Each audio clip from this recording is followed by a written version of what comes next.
Hey, what's up, everybody? Welcome back. This is Take It to the Hizzy Fantasy Football TITTH number 82. I'm your host, Justin Bruni. Happy Monday. I got Nick Davis with me. Tell him what's up, Nick. What's up, guys? How y'all doing? Yep, we're doing another socially distant episode tonight for TITTH number 82. A couple of us, or well, just Nick, I guess you had a kind of a situation where could have been in contact, just waiting to hear on some testing, right? Yeah, just all hitting at once, whatever. I mean, it's kind of what's going on in the world. We're just taking proper precautions just to be safe. So just wanted to be smart about it. Yep. Welcome to it, guys. Happy Monday. Hope you guys are all doing well. Hope you guys had a good Sunday. We got Donnie Knox up in the chat. What's up, sir? Hope you're having a good evening. How was your Sunday, Nick? How's your fantasy roster hold up? How's the playoffs looking?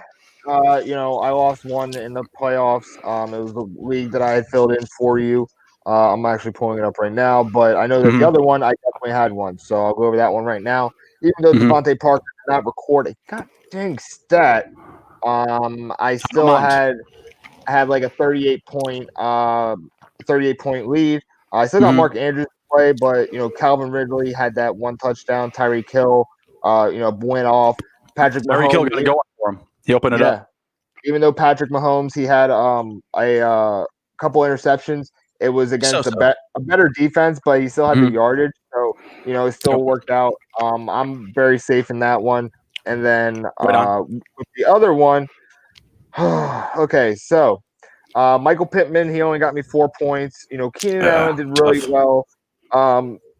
Ezekiel Elliott and Todd Gurley only got me 9 points, and Ezekiel Elliott got less points than Tony Pollard, so I really suffered there.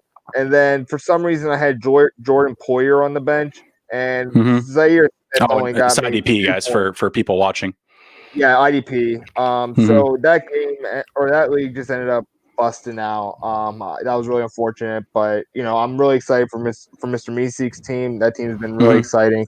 I've been having that Kansas City stack all year, so I'm really excited for the rest of the year. Banging it home with that KC stack. I'm loving it. Yeah. I know you went after Mahomes right away in the first round, 2 QB league. Emron went and got Lamar Jackson. I wound up trading for Lamar Jackson, so we all had our nice little merry-go-round of those top 2 quarterbacks coming in this year. A lot of fun. Good luck to you with Mr. Meeseeks. Hopefully he continues to roll on. Let's get into tonight's preview. Who do you liking, or who are you liking? Ravens or Browns? We got Browns +3 at home. Ravens -3 favored on the road. What are you thinking? I'm thinking the Browns. Okay. I've been very impressed with what I've been seeing recently, and honestly, momentum in the NFL is such a big thing. A lot of people need to kind of like put some stock into that. With the Ravens, they're kind of reeling at this point, even though they're kind of winning, but they're kind of staggering to wins. They're not blowing teams out. And it just wasn't – it hasn't been a great year for them. There's been a lot of question marks on offense, which should have been their strength this year, and that it hasn't. So I got the Browns winning. All right, right on. I'm going to go the other way tonight. I think the Browns can actually cover, which I never say they can, but I'm thinking this is a 3-point game either way. I really do. The Browns are coming off that huge win up against the Titans. I just think tonight's going to be a different matchup. It's going to be a different pace of play that certainly Baker was used to, and he was realistically the one that was moving the ball for the Browns last week, right? Like he was the X factor for that team, and I feel like tonight he's going to be slowed up a bit. So I'm going to take the Ravens, but I do think the Browns can cover.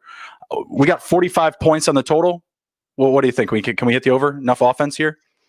Man, the Browns defense has been doing better of recent times. And the offense for the Ravens hasn't exactly been explosive. It's really been when when Lamar has broken one or J.K. Dobbins has taken one. There hasn't been like those big explosive plays. Mark Andrews did get one, longer than 20 yards, which is kind of impressive, recently. But I just haven't been impressed with the offense. But still, I think that it's going to reach 45. I mean, it's only 22 points. 22.5 each. So I think 3 touchdowns for each side is absolutely possible. I'm going to take the over on this.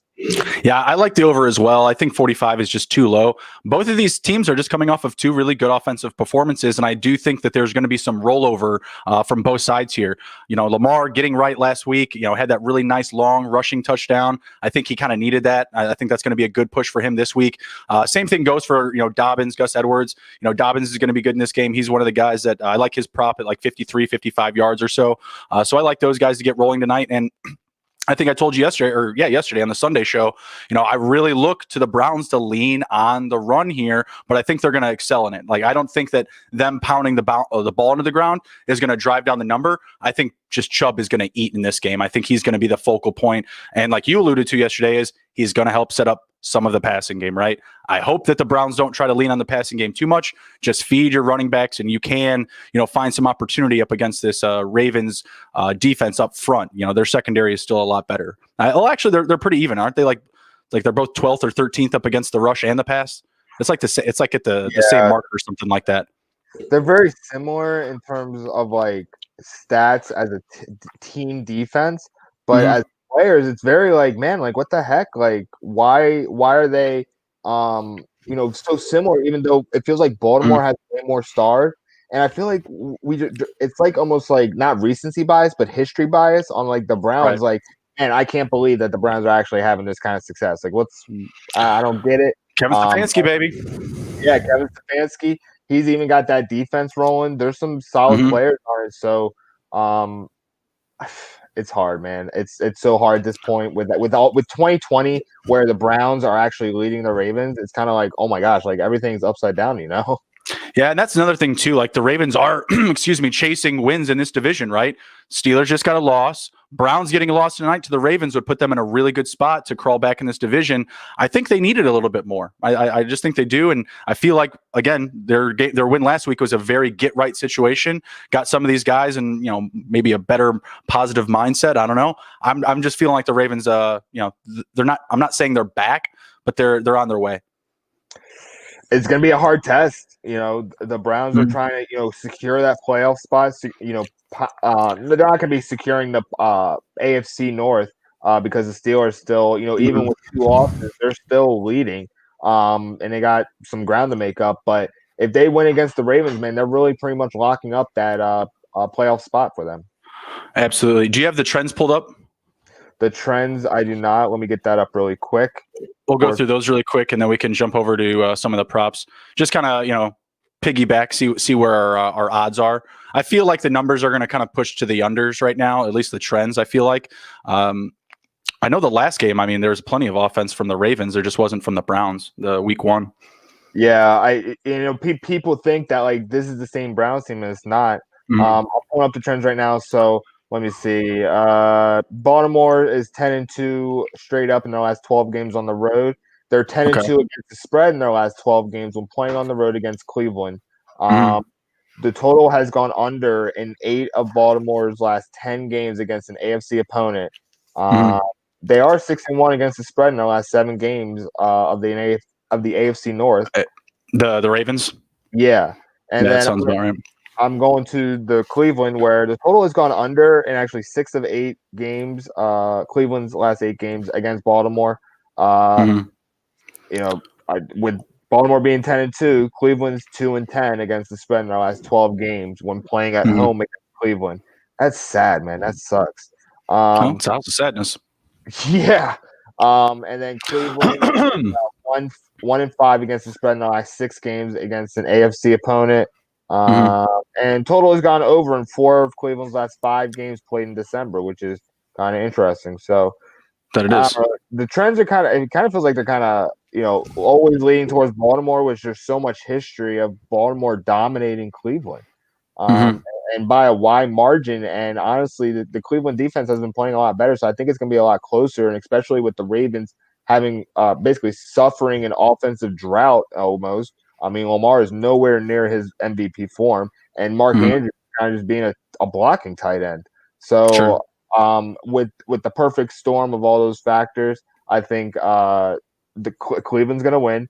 and I think it's still going to go to the over, but Cleveland's going to be able to make that one last stop. Now they're not going to be able to just let Baltimore in. All right, fair enough. You got the props pulled up? We'll jump in that direction. Yes. The player props, football.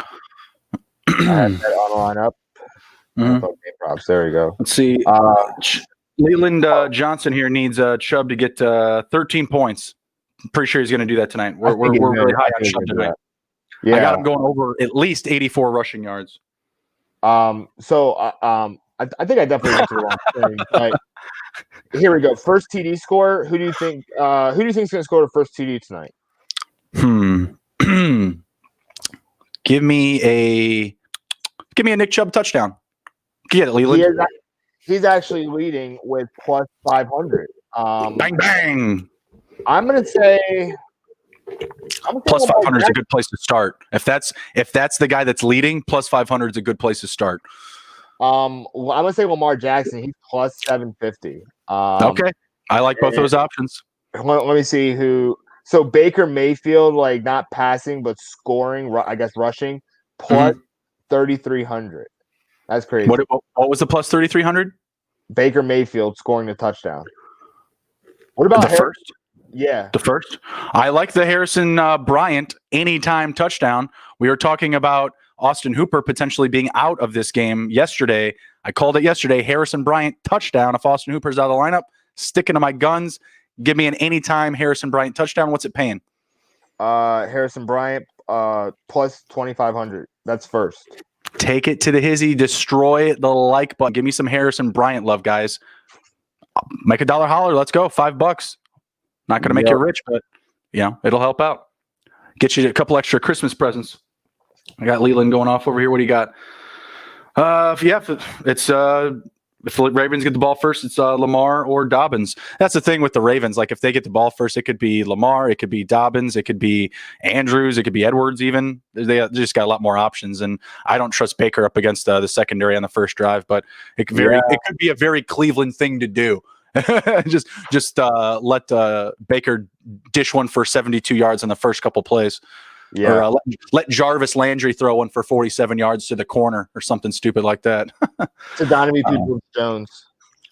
Don People-Jones. Yeah, that'll really nag some fantasy owners. Who had him in their lineups? All right, let's jump over to completions. I got over-unders. Yep, let's do it. All right, so Baker Mayfield, 210.5.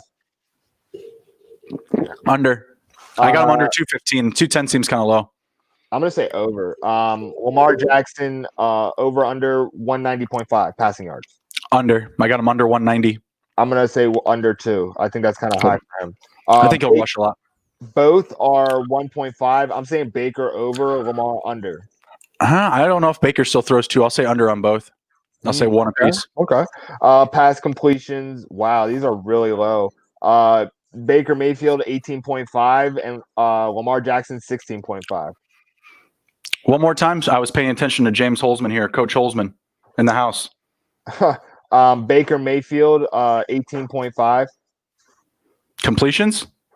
Hey, Coach Holzman. There it is, Nick. I thought you were talking about someone on TV. That's why I thought. It sounds like he's your coach. I was waiting for you. Coach. Sorry about that. So Baker Mayfield, 18.5. I'll take the over. That's really low still.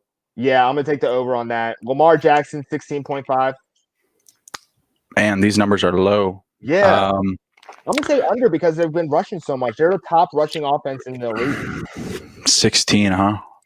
16. That's tough. I'll take the over. That's tough. I feel like I'm going to get caught on that under. I'm going to say under.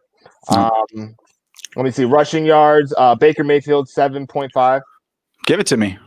I'm gonna say yes, rushing.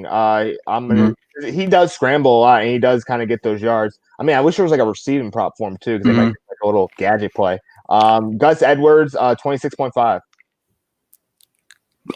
Rushing yards? Yeah, absolutely.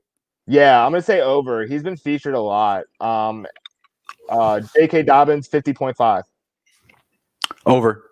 Over. Me too. I have him over 54.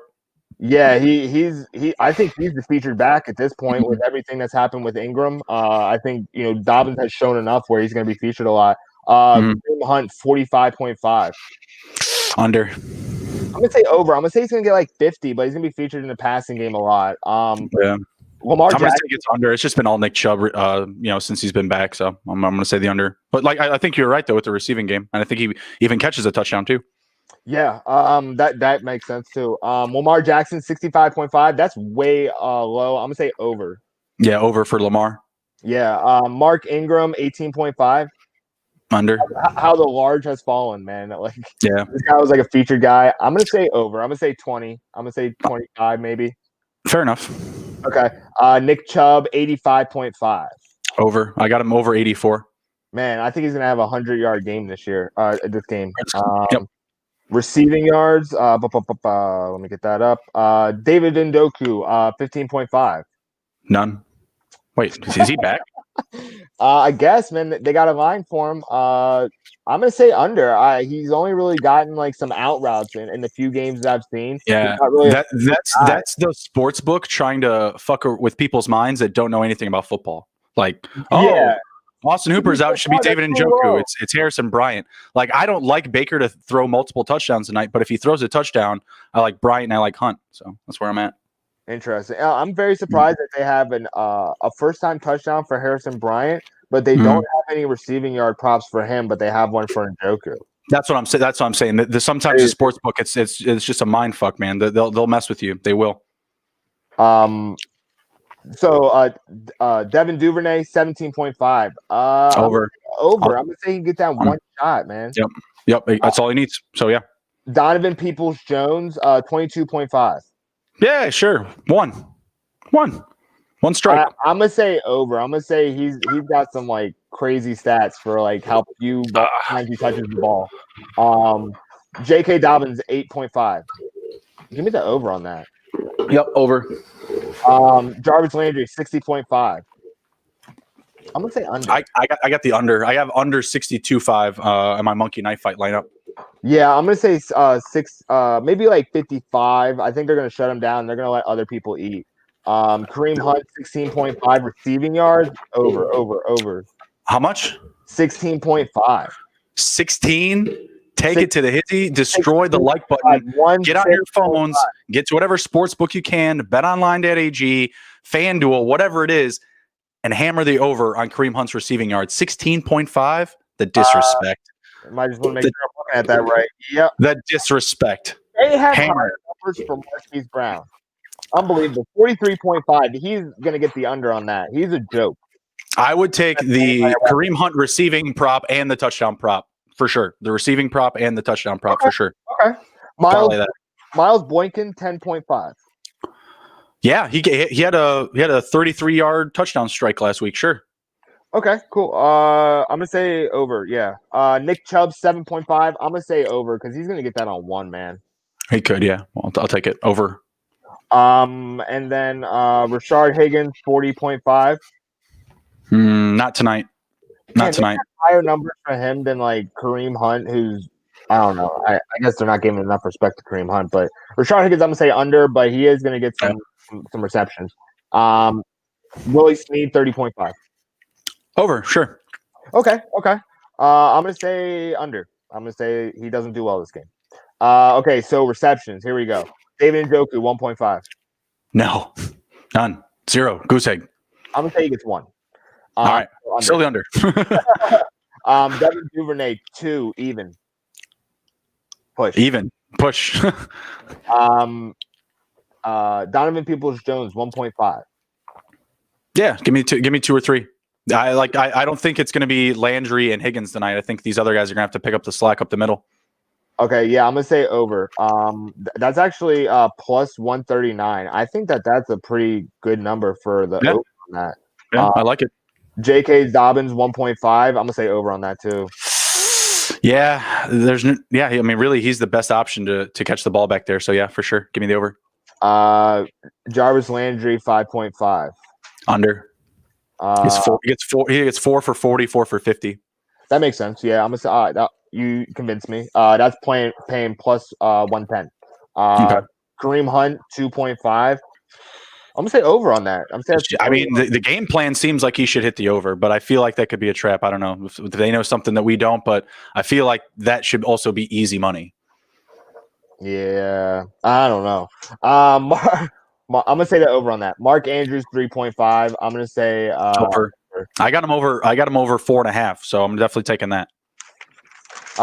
Marquise Brown 3.5. I'm gonna say under because he can't catch the ball. He can't, but he's been doing it. He caught a touchdown last week. Kind of coming on. I'll take it. That's one. Oh yeah, no, I know. I'm an owner. I'm a shareholder. I'm gonna say under. I'm not impressed by him at all. I think Denzel Ward is playing tonight. And then also Greedy Williams is there. The Cleveland. I think he's one of those people where are going to underestimate what opponent he's going against, and I think he's going to get shut down. Okay. Is that all the receptions? Oh yeah. Actually, Miles Boykins 1.5. Sorry, there's 3 more. Oh, it's okay. Miles Boykins 1.5. Yeah. I'll take the over. Excuse me. I will take the under on that. I'm gonna say he's gonna get 1 because they're probably gonna take deep shots with him. Right. Nick Chubb 1.5. I'm gonna say over. He gets 2. I mean, absolutely gets 2. Sure. I'm with you. I'm with it. Rashard Higgins 3.5. Under. I'm gonna say under 2. So that's it. That's done. All right, sounds good. So on Monkey Knife Fight, if you guys haven't already, go check out monkeyknifefight.com. They have a really fun take on props, all sorts of different games that you can play at all different sorts of payout levels, times 5, 25, times 110, your bet, whatever it is. The options are endless. I got Jarvis Landry under 13.5 fantasy points, parlayed with Dobbins over 11.5 fantasy points. Ooh. That one is paying times, what is it? $5 to $17.50, whatever that is. I don't know. You can do the math, Nick. Next one. 3.5. Yeah, 3.5 payout. Not bad. Two guys, 3.5 payout. Next up, I got, what is it? $5 to $175. Baker Mayfield under 215 passing yards. Lamar Jackson under 190 passing yards. Landry under 62.5. Mark Andrews over 4.5. Chubb over the 84. And Dobbins over the 53.5. So putting my money where my mouth is on the props. If you guys already haven't, go check out monkeyknifefight.com. You will not regret it. Use promo code to the Hizzy. They will match your deposit up to 100%, up to $50. How was that, Nick? Pretty good? No, not good? That was good. We should do a commercial, We should try just, it. I'll try it out. Yeah, we could just cut it in and stuff like that. It'd be perfect. Right. I want to do a Dr. Pepper. Okay, all right. Get the Dr. Pepper hat going. I feel you. I feel you. All right, let's jump over to some recent news here before we get the game going. We are at 7:58 Eastern time, so we got the game starting in about 22 minutes or so here. So, first up, got John Brown potentially returning for the Bills in Week 15. Trouble for your boy Cole Beasley. He had kind of a rough go of it. We'll get into the game recaps a little bit later here, but Cole Beasley only came down with like roughly half his targets. Kind of struggled up against the Steelers defense. If your name wasn't Diggs, in that offense, are you buying in on John Brown, or are you keeping going with the reserves and Davis and Beasley?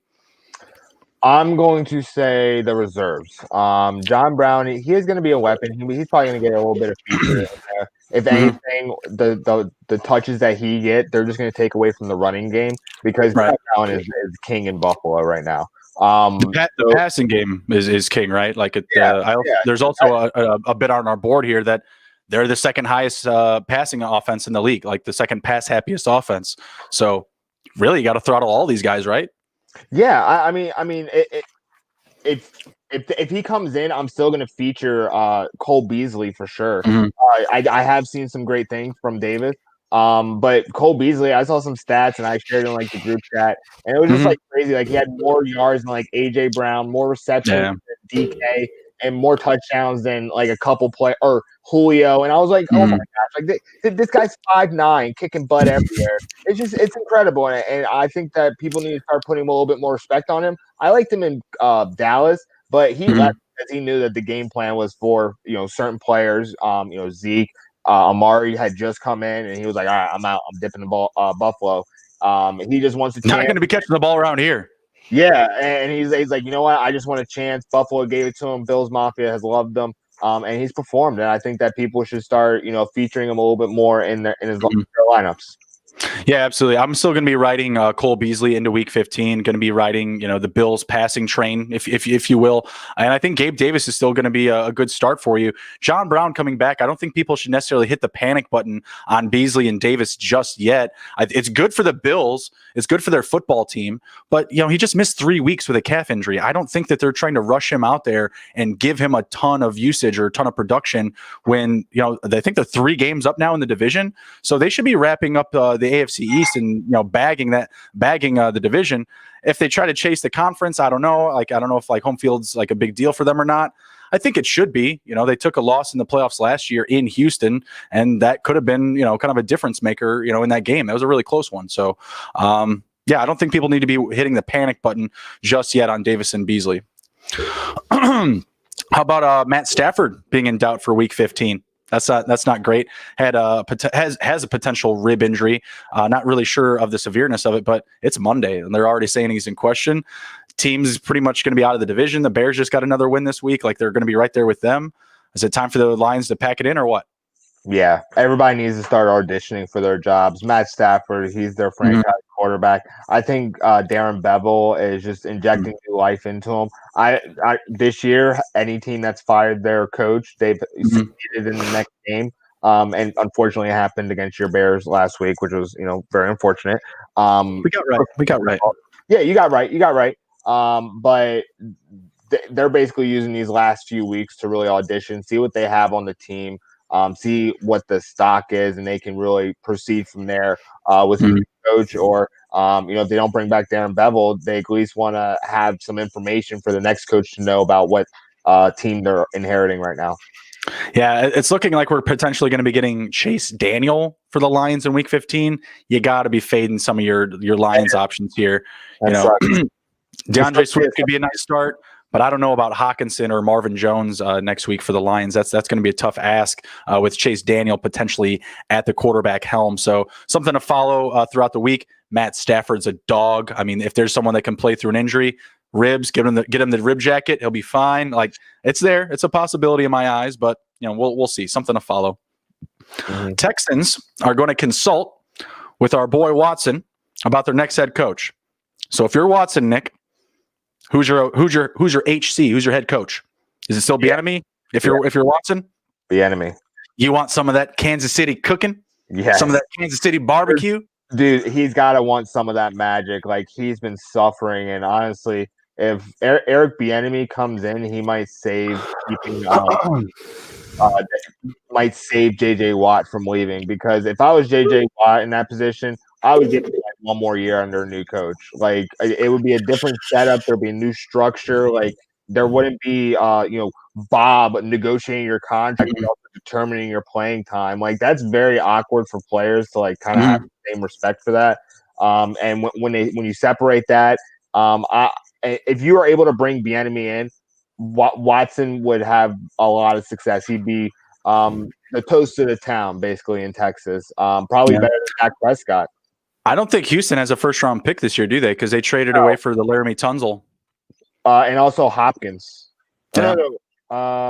They got back. I thought they got back their pick.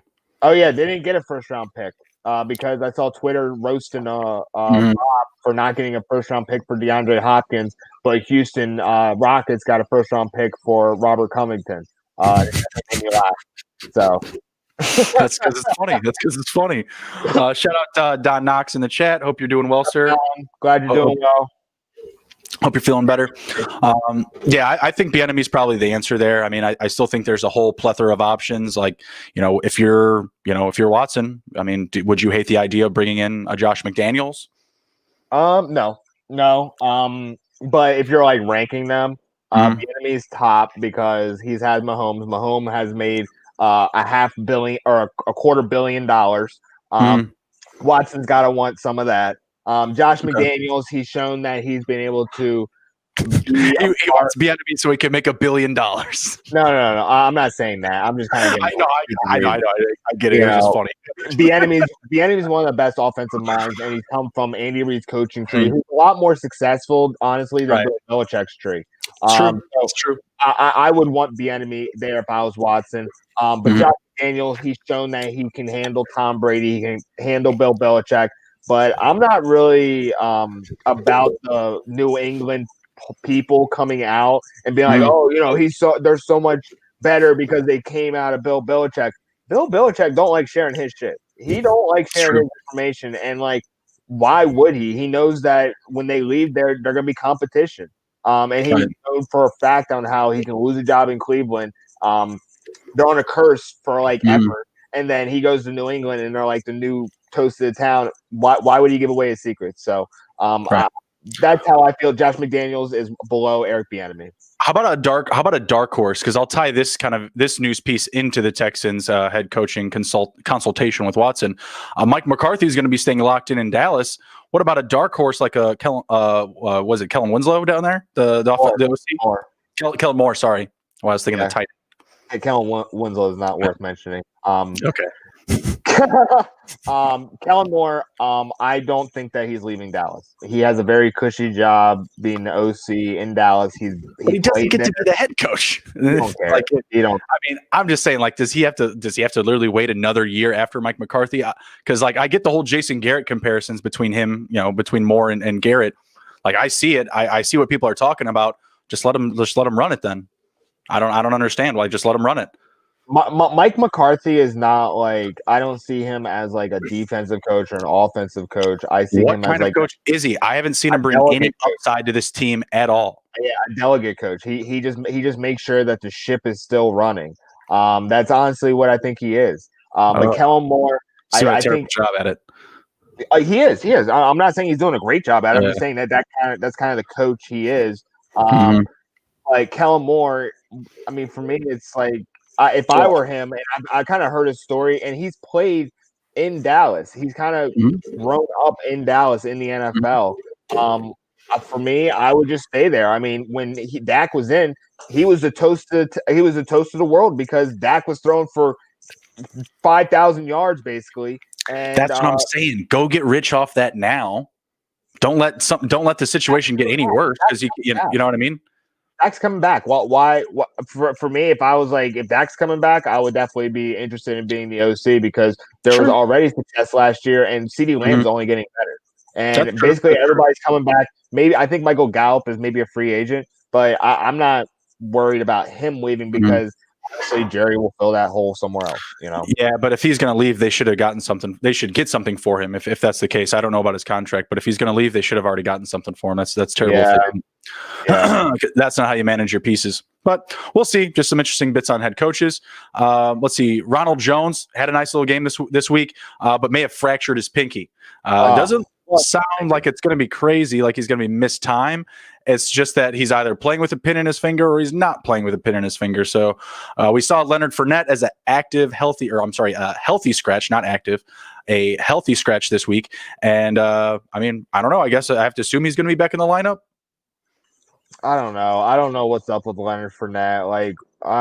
Man, I've watched him from high school to now, and it's just bro, the hype that surrounded you and how you could literally tell how he was trying to get to the NFL as soon as he was a freshman. If he could go high school to the NFL, he would have. But I'm sure a lot of people would try to. Yeah, absolutely. But he was so blatant about it, and he sat out bowl game with a string of people sitting out bowl games because they were we're building our bodies for the pros, which is it makes sense. But his trajectory has been very sad to watch. And honestly, he has to go to a team where they really don't have anybody. I don't know, maybe the Jets. He has to go to one of those teams because why would someone want that type of player that's healthy scratch? If you can't succeed when they're literally bringing you in and the person that you're being brought in to replace is now succeeding, why would another team be oh yeah, Leonard Fournette's completely worth the contract that he's doing? It's like a rental contract for the rest of his life. Yeah, I mean, it seemed like a rental regardless, but I think he can find a home. I mean, I wouldn't mind him on the Bears. Good power runner. I wish he came to the Bears. Yeah, I wasn't trying to use say like the Jets are like the only position for him, but he needs to go somewhere where there's a true need, not someone that's already established or someone that's already like, yeah. I mean, that's absolutely possible, but there's no reason for him to try and get on the coattails. You know what I'm saying? Like, he needs to start proving his worth, and he might, if he doesn't start proving himself, he might just play himself out of the league of not doing anything. Absolutely. All right, so look out for Rojo going into Sunday. He should be fine. No reason to hit the panic button. Nick, you mentioned earlier missing out on Devontae Parker this week. Nick and I have the Devontae Parker versus DJ Shark showdown. I've got DJ Shark, and this is in receiving yards. I'm trailing Nick's Devontae Parker by 86 yards. So Devontae Parker being out of the lineup this week was clutch for me. Not so much for the Dolphins, who seemed like they were going to be in a good position in that game. Definitely needed Parker down the stretch. They could also be without Parker this week, Jakeem Grant, and Mike Gesicki in Week 15. Durham Smythe season. They're only one game ahead of the Raiders, I think, for the last spot in the playoffs. It's go time for Miami, man. Are we going to see Fitzpatrick come in the second half of that game because he knows how to manage all the backups, or what? Like, I don't know what we're going to get from Tua with the second and third string. I mean, you might see Fitzpatrick line up at wide receiver or something like that. Tight end. maybe the opposite. Maybe Tua with Fitz at quarterback. But yeah, I see what you're saying there. Absolutely. I mean, all hands on deck for the playoffs. Got to get one more week, get them rest. Do you have their opponent up next? Who they play? Yeah. Who the Dolphins have next week? 1 second. So Miami. It's gonna be rough. I mean, I think one of these guys plays at least. Oh man. Who is it? Division? Yeah. The Bills? No. Patriots. New England. Ouch. That's not the team for Miami to play. Yeah. What's that? That Bill loves shitting on people. And he loves shitting on rookie quarterbacks. Yeah. He's gonna make Tua honestly earn it. Yeah. It's gonna be hard, man. Division, kid? You want my division? Come and get it. I got it right here for you. This Bill. Seriously, he's gonna have Stephon Gilmore be hell on Tua, and it's just gonna be really hard, especially with all those pieces missing. I'm not hopeful for Miami, even though that game is gonna suck. Twitter, it's crazy. That game is gonna suck. The Dolphins are going to be without these weapons. Who knows if they'll have Gaskins back? The Patriots are going to be the Patriots. God knows what we'll get from Cam Newton up against one of the best defenses we've seen in the NFL this year. And the Dolphins, that game's going to suck. Give me the under right now. I don't know the points. Just give me the under. 35, don't care. Hammer the under. Let's go. That's too much for me. Honestly, if Justin Herbert can be shut out by Bill, Tua can definitely be shut out by Bill. Tua can go negative. Yeah, Tua can definitely go negative. And I'm not – I could absolutely see Tua get pulled in that game. Absolutely. Yeah, halftime. Yeah, absolutely. I'm not trying to shit on Tua. I am. Eventually, I think he can become a franchise quarterback. There's a lot of work that has to happen. They have to get another wide receiver for that to really happen. But I agree. Bill's going to make this guy's life hell, and he's going to also shit on his former assistant coach, Brian Flores, and be like, I'm going to show you how real defense works right now. Seriously. I mean, that's what I think it was. Brian Flores was a defensive coach underneath Bill Belichick, and I think Bill is he lost one game against one of his former assistants. He's nasty. Or Mike Vrabel doesn't count because he wasn't an assistant; he was a player. Yeah, I don't think they counted him in that one, but he's very successful against his assistant. Vrabel knows the culture better than the coaches. He lived it. Oh yeah, I mean, but it's kind of interesting when you watch Vrabel coach the Titans.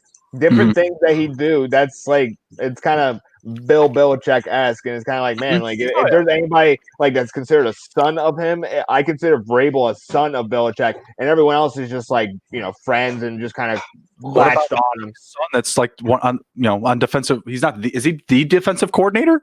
Yeah, he is. But that's like I know that he's there. Defensive back coach, but I couldn't remember if he was actual DC or not. But yeah, he's got his own son actually. Well, yeah, but it's Bill I know what you Belichick. mean. So like when he goes out, yeah, obviously he's his freaking son. He's probably his twin. I was like, poor Steve. Sorry, Steve. Sorry, man. I forgot you were there. It's just because you're under Bill's umbrella. Relax. You're there. Watch him just take over the team. Like when Bill's like, "All right, guys, I'm gonna take a year off. Here's my son. Let him figure it out. I'll be back in a year. I'll see you." Yeah, take a sabbatical. Yeah, exactly. Really figure himself out. Yeah, with his dog.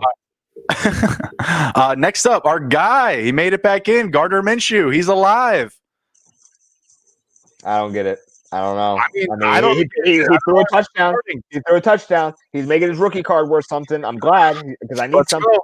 Hey, like I said before, Devontae Parker, you left that game. Minshew back. Let's come on, give me a shot. Man, I was surprised that you didn't get any kind of like. I got 16 yards. I got 16 yards on you, Nick. Yeah. That means I was before whatever 86 plus 16 is. That's how far out behind I was because you put up a 0 with Parker this week. Let's see. Who's Minshew playing next week, actually? I don't know who they're Ravens. Okay, so he's going to be starting against the Ravens. Steve Hammond, one of our writers, he's talking about going to the Jags game against the Bears in Jacksonville. We might have some more. No, not right now. We might go to it in a couple of weeks. Well, we might get some live reporting here a couple weeks down the road. We'll see. I just knew he was playing the Bears. I didn't know if it was next week or the following week. So I don't know. I don't know if I'm saying to start Minshew up against the Ravens in Week 15 in fantasy, but for football, it's going to be pretty sweet. And I hope he's trying out for a new job somewhere else. Yeah, he's got to get out of Jacksonville. I think he can become. You know what? I would love to see Minshew in New England. That's what I'd like to see. I think he's perfect for like that backyard kind of group and just kind of like, all right, guys, let's go. It's the Goon Squad. Here we go. We're about to throw some bombs, and he just kind of does it. And I think he'd be great under Bill because he did great underneath Mike Leach. Mike Leach came from Texas Tech where they had the air raid offense where they were throwing like 5,000 yards a season. Minshew, he went under him and did very well and led the nation in passing yards, exactly how Mike Leach predicted. So I think if he's under a great coach, he can be he can play very well. Yeah, I agree. I like the Patriots, and as I mentioned the other day, if Atlanta somehow moves on from Matt Ryan, I like him in Atlanta as well. So yeah, I mean him and Julio would be nice. David Njoku. Yeah, I saw that. Unbelievable. What a bastard. One. Go away. Baker, he didn't take a sack the first one. He just got the ball out. Yeah, I saw that. There's a lot of pressure though from the Ravens defense. But this is how you want to get going with those screens like that to your tight ends. That's a good call. But Njoku, go away. Harrison Bryant. Yeah, right. Please. They're just saving him for the red zone. If you might be ahead of me, so if you see something like cool, just call it out. It's no worries. Okay. Yeah, I'm at first, or no, I'm down. Now I'm down at second down. So Nick Chubb just took a nice little first down run. All right, what else we got here? Minshew is going to be week 15 starter. Jalen Hurts, another week 15 starter. Do you just want to jump into the Philly game recap really quick? Yeah, let me get that up. Because I mean, we might as well. If not now, then when? Right? We're talking about some Jalen Hurts. That son of a bitch. So. Man, that was an unbelievable game. I couldn't believe it. Audie was definitely throwing it in my face. Thanks, Audie. Love you.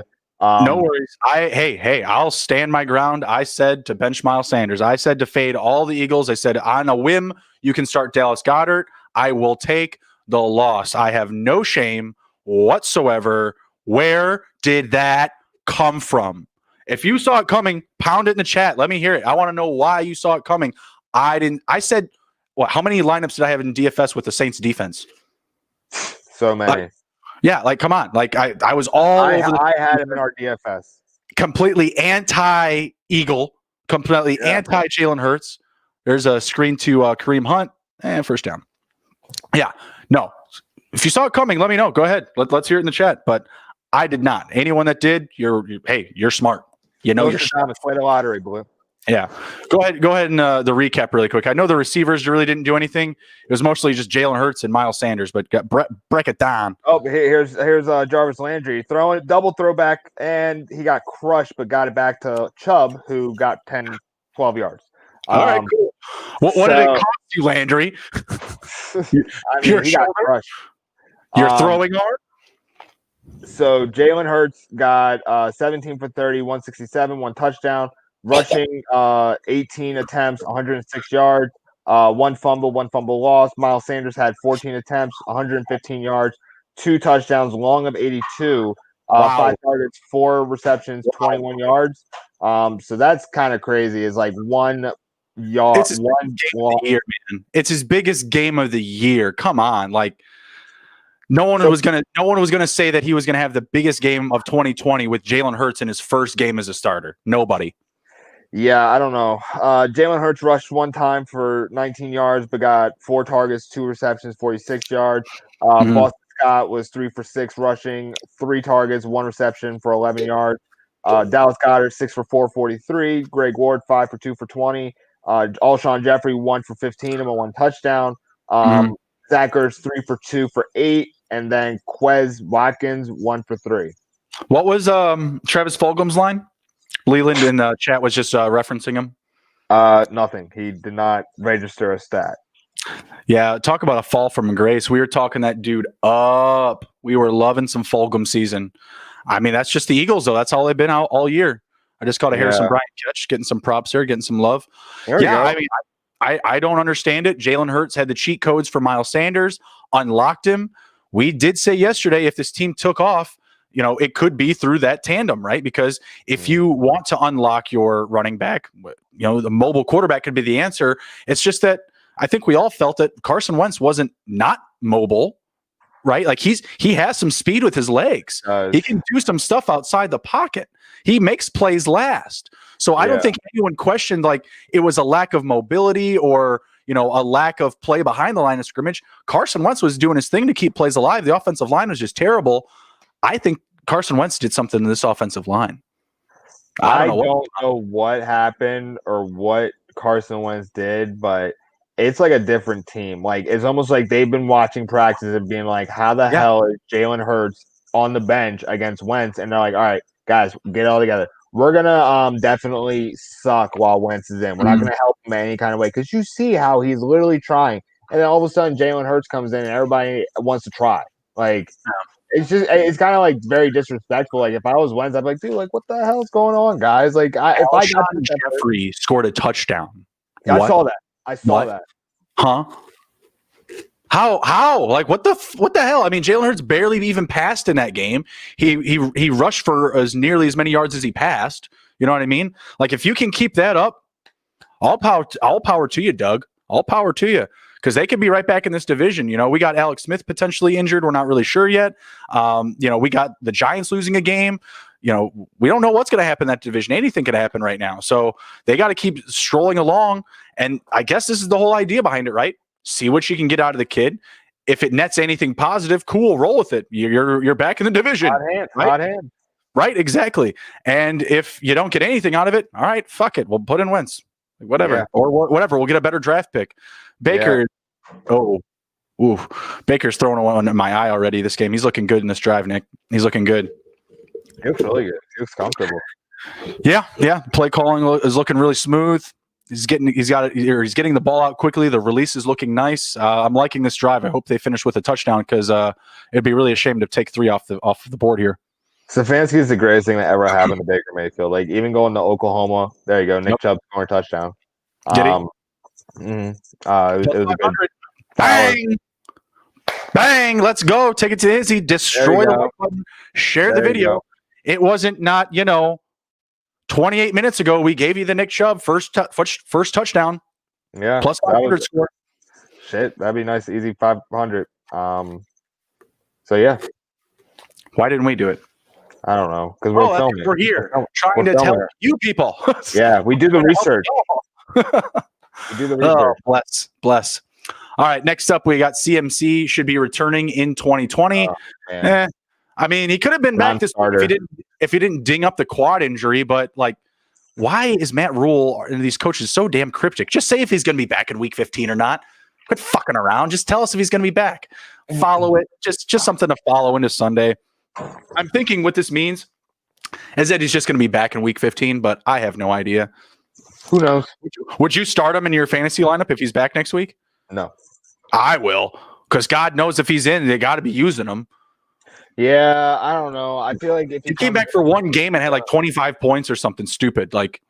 Yeah, I don't know. I think, I mean, it's just so scary because he might get hurt again. I mean, during one of his best games, he got hurt again. True. And True. Mike Davis has filled in great. I played him in our DFS lineup, and he got I thought he got 2 touchdowns.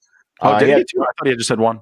Pretty sure he had 2 touchdowns. We'll go over the recap, but yeah, he was very impressive. So, I mean, I am hopeful for the running backs in Carolina, but with McCaffrey, he's been having a lot of issues with health. So I'm kind of staying away from him right now. All right. Next up, we got Mitch Trubisky, top 10 quarterback since starting in the place of Nick Foles. Number 9. Where do you guys get these stats from, man? Like these stats are so misleading. Like, and the thing is that he did very well last game. When Taysom Hill came in, he's been the top 3 fantasy scoring quarterback since he started. That just means that, like, each week there's a new set of rankings for, where the quarterbacks finish. And these two just so happen to be in the top 10. Mitch Trubisky and Taysom Hill. I mean, Mitch, got to get paid, right? We were talking about it yesterday. Watch Mitch out of nowhere just come and just light up the box score. Dude's got to get paid. He's a free agent. Go make your paper, Mitch. I don't hate it. Matt Do Flynn. your thing. He could be the next Matt Flynn. He could be a fraud. I don't know. But we're going to find out, and it may still be in a Bears uniform, and it may not. I don't know. They're also talking about, Nagy and Pace potentially being out of town. We'll get into it with Emron on Thursday, but I don't know, man. They're not looking good. I mean, they got a win this week, but I think all of the trends and recency bias say bye. Give me Louis Riddick, please. All right, next up, Melvin Gordon.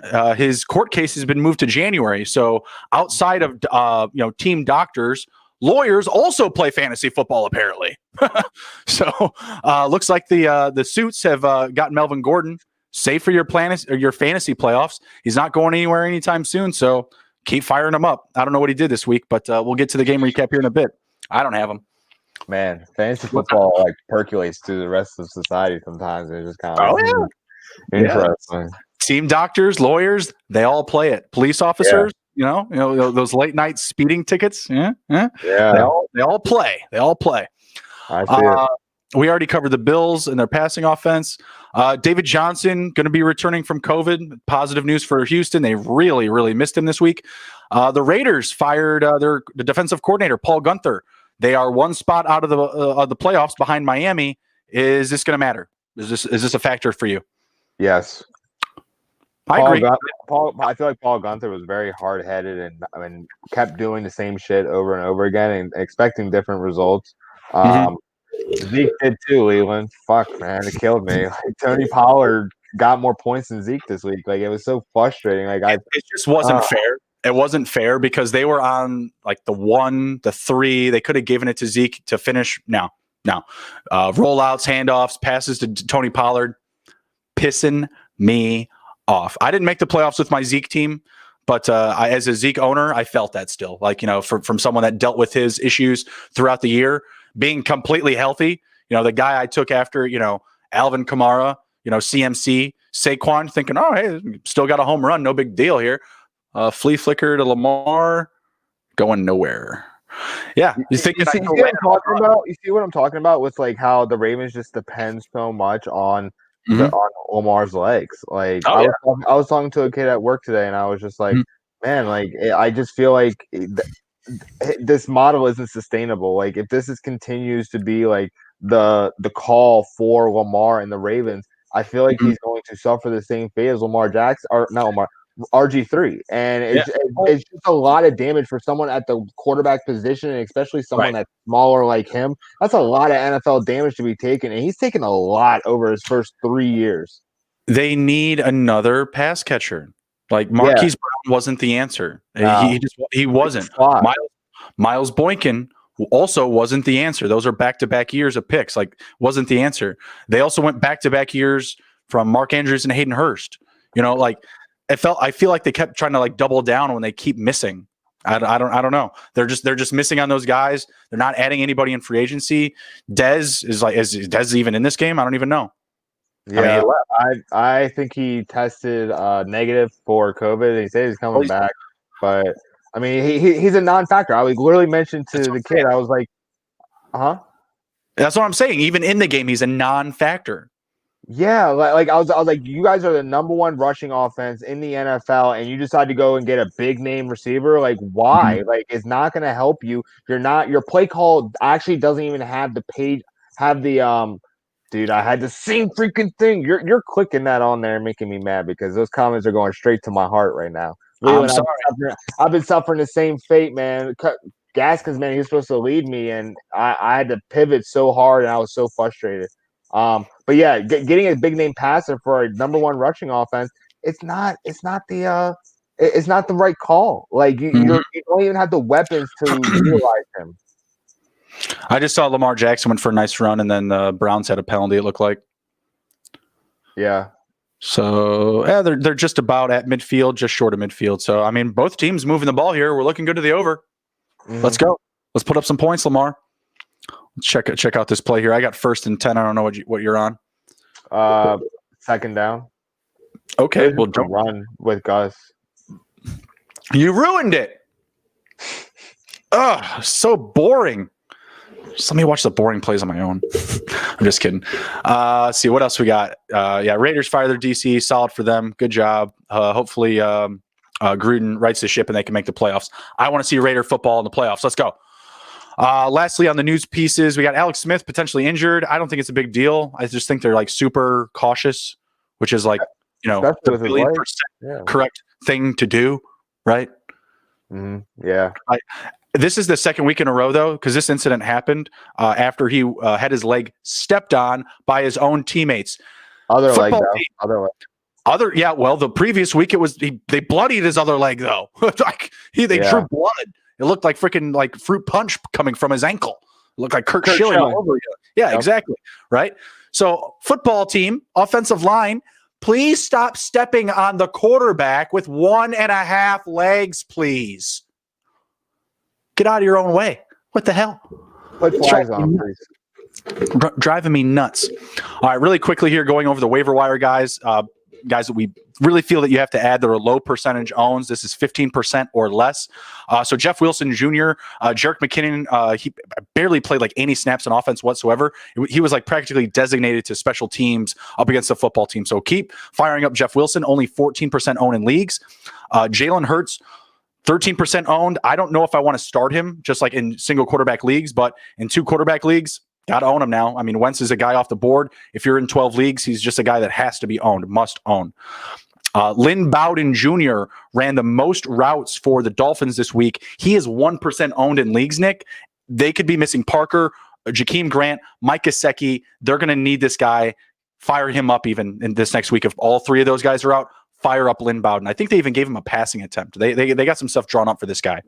Big pass interference call on the Cleveland Browns. Deep shot to Marquise Brown, and Stewart Jr. just makes a dumb play because the ball was completely overthrown. It was a turkey ball. That is a bad play. I just saw it. Stewart Jr.'s 2nd flag on this drive and as many plays. So not good, Stewart. Like, why? Good. Like, the ball was way overthrown. Like, you got to locate the ball. That's why when we were younger, pass interference was a big call when you didn't turn your head. You didn't even turn his head, but you hit the guy. But just turn the head. Locate where the ball is. I'm assuming you're referring to Michael Thomas for the Saints. And, yeah, I mean, his value went down. Nick, myself, and Emron, our other co-host, we did a touchdown prop. Who would have most at the end of the year? I took Mike Thomas. I was like, oh, easy money. Let's go. Even when in the lineup, he can't get a touchdown. He gets 8 catches, 9 catches, 11 catches. No touchdown.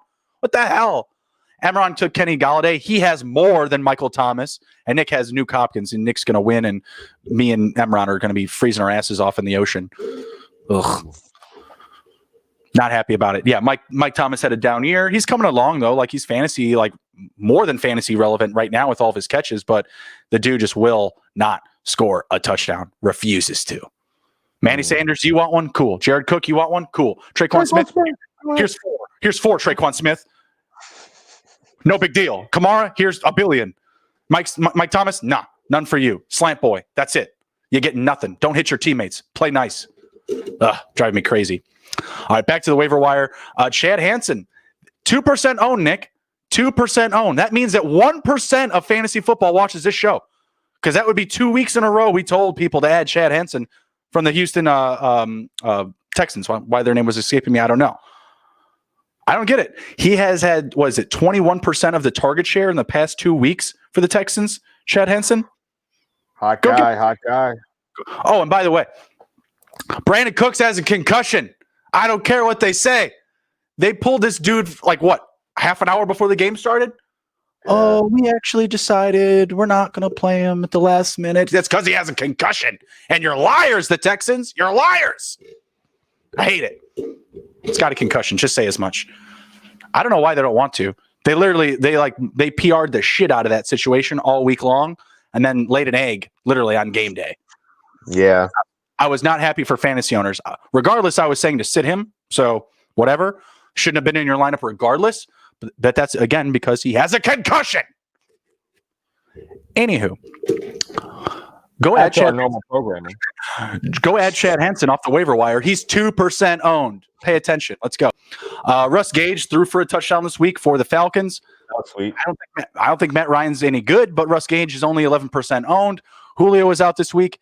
His value will stay steady as the Falcons continue to have questions at receiver and on offense. Mm-hmm. They're letting Russ Gage pass for touchdowns. I got to roster him. Mitch Trubisky, he's at the top of the 15%. 15% owned, but you got to own him in 2 quarterback leagues for sure. I know he's got the Jags in a couple weeks. Who the Bears play this coming week?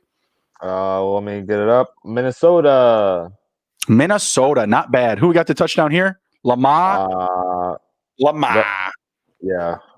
With a 5-yard run, not a passing touchdown, but a 5-yard run. The passing QB totals are down or whatever. They're trending to under the 1. They're no longer fetched. I like it, though. That's a good little RPO play there. Lamar, again, as you said, doing it all for him. Yeah, they just depend so much on him, and like I hate the fact that he gets. I hate the fact that he gets. Lamar was going for the dunk, and he said, "No, I can't do that. I can't do that." That's the Jimmy Graham rule, baby. Golden Grams, true Golden Grams. When he was rocking the black and gold. Yep. Oh man, I miss that so much. I miss that so much.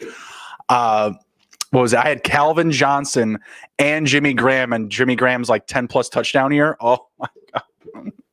Bring me back. Give me those guys again. Oh my goodness. Oh, so juicy. Those regular season losses hurt me. Thanks, Mike Thomas. Shake my head. Yeah, man, you're speaking to the king of regular season losses here. My first 2 weeks in one league, I took 2 losses and combined total of like 3.5 points. Yeah, and I remember you telling me that. I came, I don't know, probably 3rd in the league in scoring out of 14. Yeah, also 3rd most points against. So yeah, I hate that shit. Hate that shit. And then in the other league, I missed the playoffs by 20 points, 24 points. I love it though. It's I live for the pain. I do. I live for the suffering. Our waiver wire section is getting really long here. Next up, MVS. 15% owned. Alan Lazard. He really didn't do much. We'll get to the game recap here, but I said he'd be on a snap count. I don't know if that's the situation to continue going forward, but because of Lazard's injury situation this year, MVS has to be owned for the 3 games left. That's it. So he's got to be owned. Tyron Johnson, who filled in for Mike Williams after he went down 1 play, 2 plays into the game. Sorry, guys. I take that L as well. Miles Sanders and Mike Williams are my biggest losses on the week. I said Mike Williams would score 2 touchdowns this week. He played 2 plays. Maybe it was 2 plays. I think it was just 1. But you're close. You had the same number. I was inkling. I had some 2 in my head. Wrong 2. Cooking. he may have really only played one play, so I might be on the under there still. So yeah, Tyron Johnson, follow the Mike Williams injury. I haven't seen anything about it. Other than he was just pulled from the game. Still awaiting an update. Tyron Johnson, you need to be targeting him. Herbert, they just throw the ball a ton. Whether it's Guyton, Tyron Johnson. I was trying to say Tyron. It's Tyron. It's like Tyrod. Got to be careful with those Chargers. So definitely want to get him added. I think Keenan Allen's just going to be the dude there still. But they've just passed so much, 40, 50 times a game. You got to own them. And last two here are Kendrick Bourne at 3%. Deebo Samuel. No, Kendrick Bourne dropped so many balls. I watched it. I saw the game. He's terrible. No. Deebo's going to be out. Deebo's going to be out for another probably 2 to 3 games potentially, it looks like. So he got 7 targets. Well, I mean, we can jump into that game recap here because I think it's like the second one we'll get to. But I mean, we'll go over the numbers. I think he's a piece that needs to be owned with an offense that's going to be missing their lead receiver. Next up was Irv Smith. Nick, back-to-back weeks, buddy, calling those touchdowns. Cole Kmet 2 weeks ago. Irv Smith this week. Come on, man. That was what I was talking about. If Harrison Bryant gets it, that's going to be 3. I mean, come on now. I'm loving these tight end props. Let's make some cash. There you go. All right, that's it for the waivers. Let's jump over to the game recaps really quick. But before we do, if you guys are in the chat, destroy the like button, subscribe to the channel if you already haven't, and please share the stream. And go deposit some monkey knife fight money to the Hizzy. Right. Let's go. You want me to go Steelers Bills? Yeah, take it from the Sunday Night Prime. All right, perfect. So Buffalo, technically upsetted the Steelers. I think Steelers are tired right now. Buffalo is favored. They were the home team. They were favored. They took it home. Record-wise, that's why technically upsetted. Record-wise, they upsetted that team. But a lot of people saw this coming. We called it. Yeah, I mean, I think the Steelers were just kind of reeling. I think they're really tired. I think that they're kind of struggling to stay on the A game for the push to the playoffs. They gave the A game at the beginning of the season, and now it lasted 11 games. And go 11 games and lose 2 straight, that's a bad look. If you lose 1, that's fine because usually you get right the next game. But losing 2, that means you're reeling and you're struggling right now. So I feel that. This game was not the right game to do it with, and Buffalo was pissed about Juju dancing on the logo. So they were like, "I'm taking you out right now." Yeah, you don't do that to the Bills, man. You don't do that to the Bills, man. Bills Mafia is going to go after you. You're losing TikTok followers, Juju. I'm sorry, buddy. You're losing some dance moves on this one. The game though, I loved it. I loved the game. It was fantastic. It did remind me a good of the football team and Steelers game the week before. 0 points for both teams in the first quarter. It was a drudge. It was a very feel 'em out start to the game. I told you after Patrick Mahomes threw his second interception, I took the over on his yards in the second half. I did something similar in this game. It was just so slow. I took the overs for both the quarterbacks. Unfortunately, Roethlisberger didn't hit his. Allen did. And I just thought there would still be more offense for the Steelers in the second half. But that slow start, when you guys see spots like that, you can really prop up some value because look at the Bills. We've been talking about them and how much they pass. If you see Josh Allen having a slow start to a game, hammer his second half props. Yeah. Interesting fact about how Bills got pissed off about TikToks. I saw a fact that Chase Claypool has more TikToks made than actual receptions. 51-50. I also saw that as well. That's embarrassing, man. I'd be like, I'm done with TikTok for the rest of the season. That ain't the right move. I don't know. It's just a different generation of players. Touchdowns, though. He scored 9 touchdowns. So it's a different generation of people. Some of these kids were born after YouTube has already been created. It's a different lifestyle. I'm not that into Oh my gosh, Jarvis fumbled. Trying to pass it? No, he got a reception and got hit spun out, got hit, and then fumbled. So I'm about to see it here. Set hut. We got the fake the handoff here. Baker under the gun, under pressure. Landry with the catch and bang fumble. Yeah, crazy. And bang. Not a great play. That's Landry's fault. Secure the football, sir. So Josh Allen, he had 238 yards for 2 touchdowns. Only sacked once. That's very big in today's game. If you get sacked a couple times, it's hard. I think both teams were only sacked once. Actually, it was a pretty clean offensive line from both sides. That's what it was solid. It was good. Yeah. And then also Josh Allen rushed for 28 yards. Zach Moss 13 for 43, pitiful. Devin Singletary 7 for 32. Whatever. Pass. Why do you got to run when you can pass? Why run when you got Josh Allen, right? I mean, I think that was just the game plan. Like that was just the pace of play that kind of worked into that. I think the Bills are going to run on other teams. The Steelers, they've got a good group up front. They're strong up there. So I think that was just the game flow, and a lot of it was just both sides keep holding each other in check early on, right? No one was letting anything open up in the first quarter. No points. Bettors were hating that. If anyone is on the over, I think it was at 49 or 52 or something like that. I don't believe it hit. I'm not sure. But yeah, bettors were not liking that. That was not the best start as far as gambling goes. But if you were into watching good football, that was a game to check out. And the Bills, man, if they wind up getting home field, like the Steelers are in trouble. They need home field, in my opinion. Like when they went up against a team like this, a defense like this with a strong secondary that can match your offensive weapons, your receivers, that's not good. Like Chase Claypool, what do you have? 3 catches? Not impressive. Chase Claypool only had targeted 6 times, got 3 catches. James Washington 6 for 3. James Washington did have a touchdown. Juju did have a touchdown, but there really was no offensive firepower. On the other side, Stefon Diggs had 14 targets, 10 receptions, 130 yards, 1 reception or 1 touchdown. Great game. Cole Beasley, probably not his best catching game. He had 10 targets. The looks were there. Yeah. And then 5 receptions, 41 yards. Dawson Knox was 7 for 4, 34. Gabe was 8 for 3 for 19 and a touchdown. You know what though? Knox. Did you see Knox's turnover? That was a bad play by Knox. He was all butterfingers on the ball. Did you see it? No, I didn't.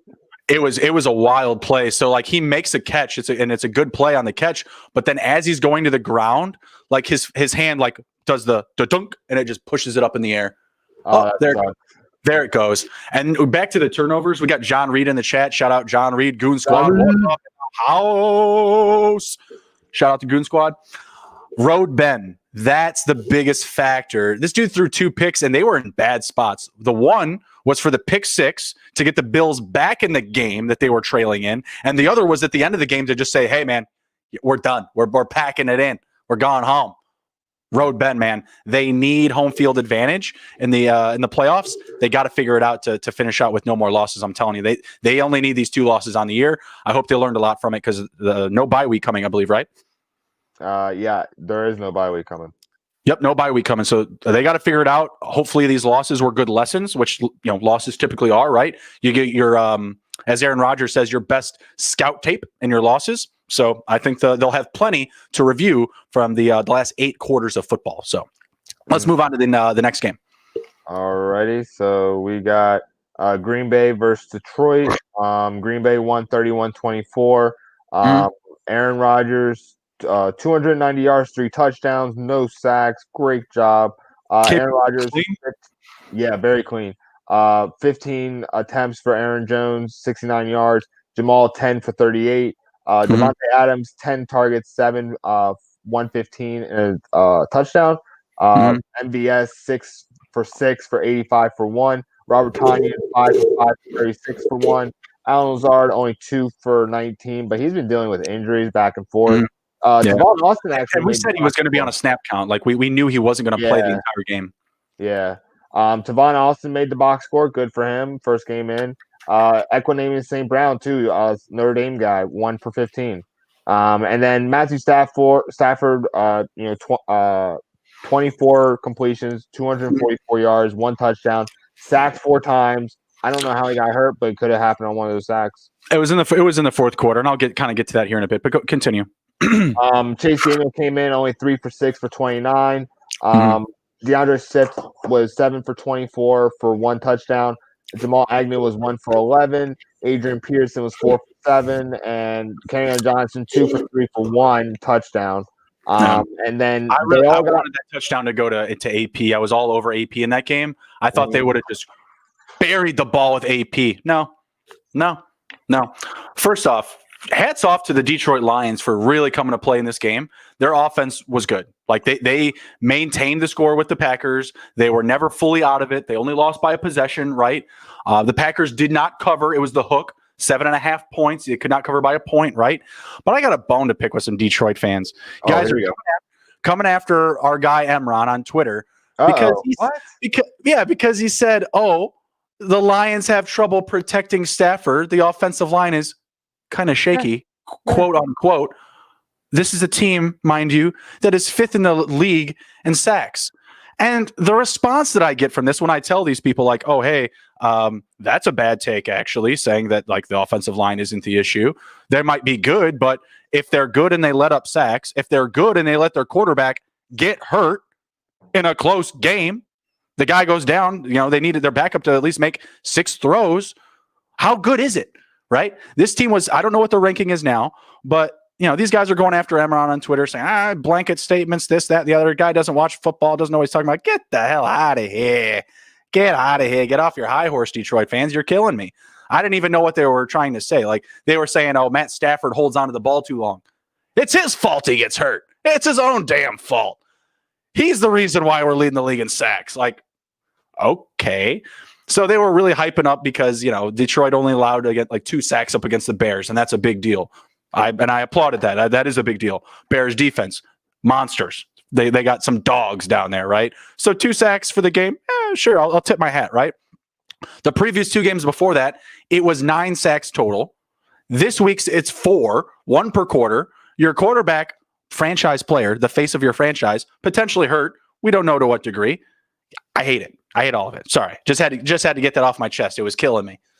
No, that's fine. I mean, we got to get a lot of stuff off our chest all the time. It's no big deal. Yeah, driving me absolutely nuts, though.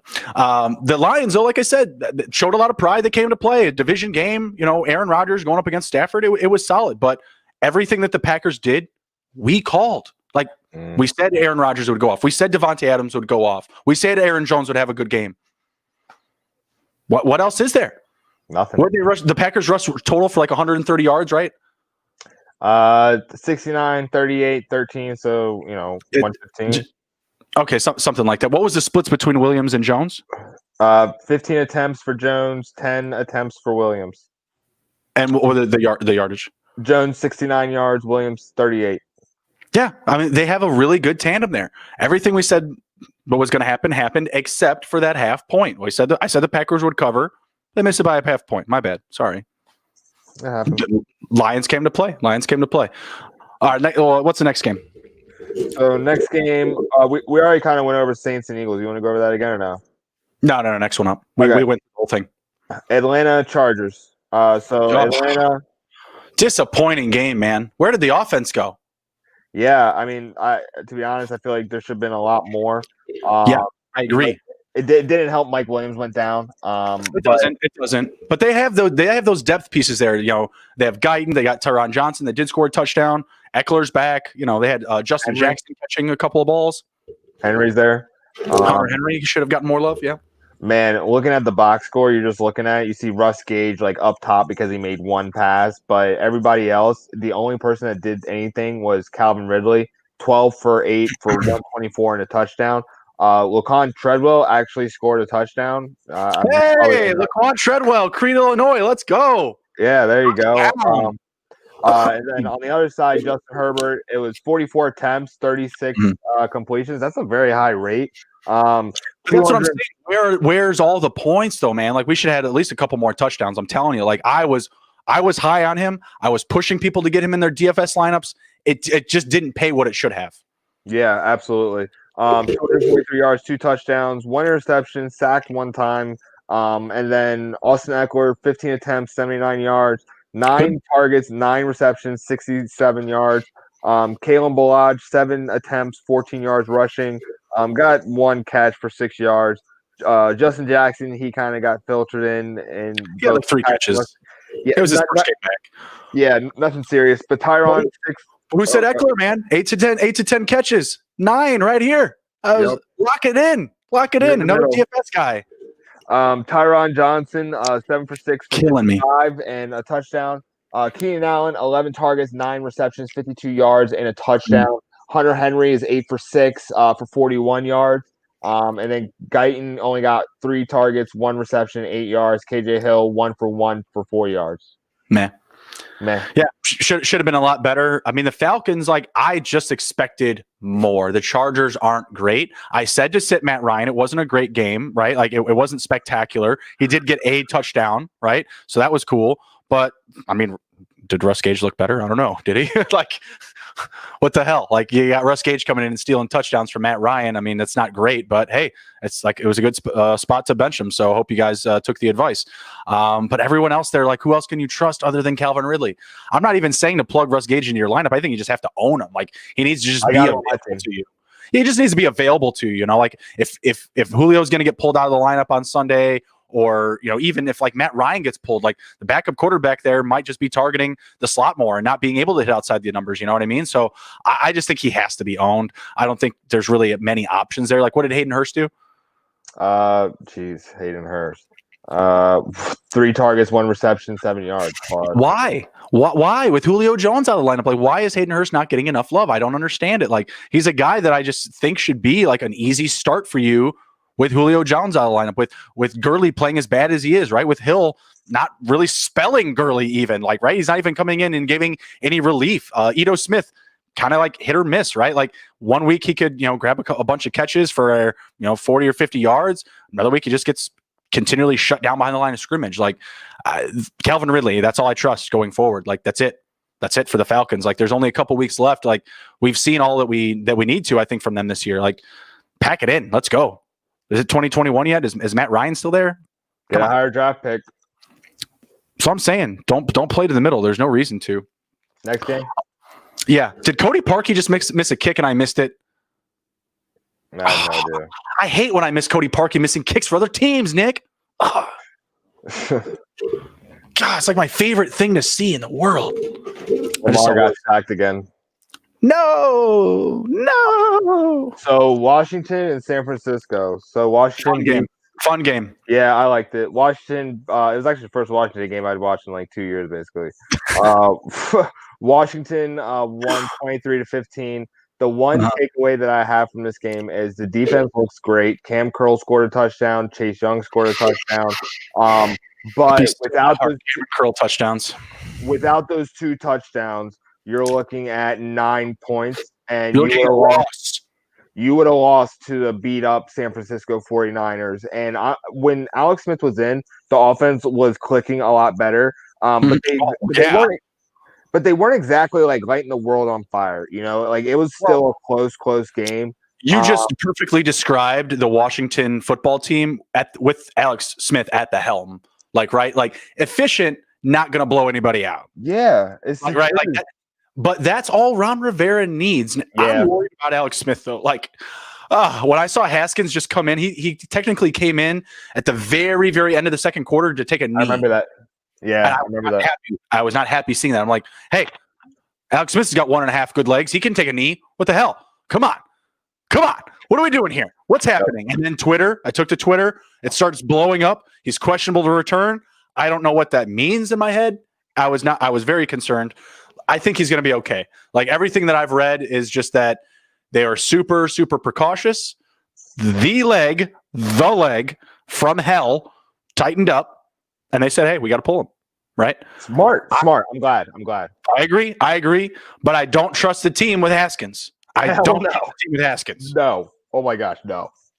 If we were in that pool weeks ago and Haskins was a starter, I'm picking the Cowboys. I'll pick him with Danucci. Like, seriously. Like, and I hate Danucci. Yeah. Danucci the fraud. Are you kidding me? Wow, Chase Young was sick. Absolutely, John Reed. Can we get John Reed Twitter? Can we get John Reed Twitter? John, get Twitter, dude. We're big on Twitter. We need your help, bro. You can avoid all the stupid noise in the world that you want on Twitter. I promise you. I promise you. You can probably have Goon Up as your Twitter handle. Maybe. I don't know. That's Twitter. You put an underscore in it. Yeah, I was going to say something.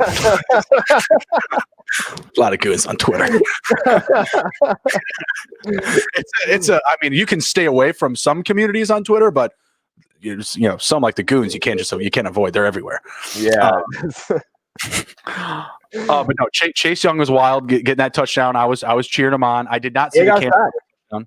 And he got a sack, I did not see the Cam Curl touchdown. Nick informed me of that. I had Cam Curl in an IDP league that I, missed the playoffs, whatever. Don't want to talk about it, but I had Cam Curl there. I saw like all the points my team scored this week while I wasn't in the playoffs. I was like, that'd been a lot cooler if I was in the playoffs, Whatever. Sucks. Let's move on to the next game. What do we got here? Yeah, that game kills me.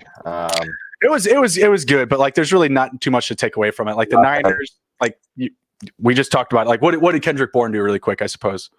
What was his line? Yeah, screw Kendrick Bourne. Nick Mullins was giving him the ball, and I was kind of like really disappointed. Nick Mullins, 7 for 3 for 42 yards. That should be like honestly 5 for 100. Like he had shots, he had some chances. He does, and he dropped him. Like, dude, if I was Shanahan, I'm like, dude, he's out. Like next year, I don't need him. I'll draft a 5th round wide receiver that probably wants it more than him. He's Jimmy Garoppolo's guy. He like Garoppolo will give him 4 targets for 2 touchdowns and 8 receiving yards. He's Garoppolo's guy. Jimmy G, like his stats are really good as like winning record, but he needs to show me a lot more with his arm for me to be like, okay, I believe that the team is really good with him in the lineup. The numbers are there for the team, but yeah, I agree. Like Garoppolo's got to do better. I'm not going to say in the box score, but he needs to be more efficient down the field. It's pretty simple when you watch him play, and his longest passes are going east and west rather than north and south. It's not a good thing. And I think everyone just in the back of their heads still has that NFC championship game from last year where he completed like 7 passes or something like that. Like I think everyone is kind of on the, Jimmy's a fraud boat. I'm not on that boat. I'm waving from the shore. I see the boat. I know of it. I just not on it. And I have a little bit more faith in him, but it doesn't look great. Look great. All right, now we can move on. Sorry. We just had to throw the Niners there. Screw Kendrick Bourne. Anyway, Indianapolis Colts beat the Raiders 44-27. Hey, shout out Derek Carr though. Showed up in fantasy. Recorded like 24 to 26 fantasy points. Yeah. He scored a rushing touchdown and scored 2 passing touchdowns, but 2 interceptions. So not bad. Don't hate it. Just would have liked more from the team. Just would have liked more from the rest of the squad. We're big Raider fans over here on the show. I'm pulling for them to make the playoffs. At this point, the anger that I have towards Miami for benching Fitzpatrick and the passion that I've had for Derek Carr this season, let's go Raiders. Screw the Dolphins. Yeah.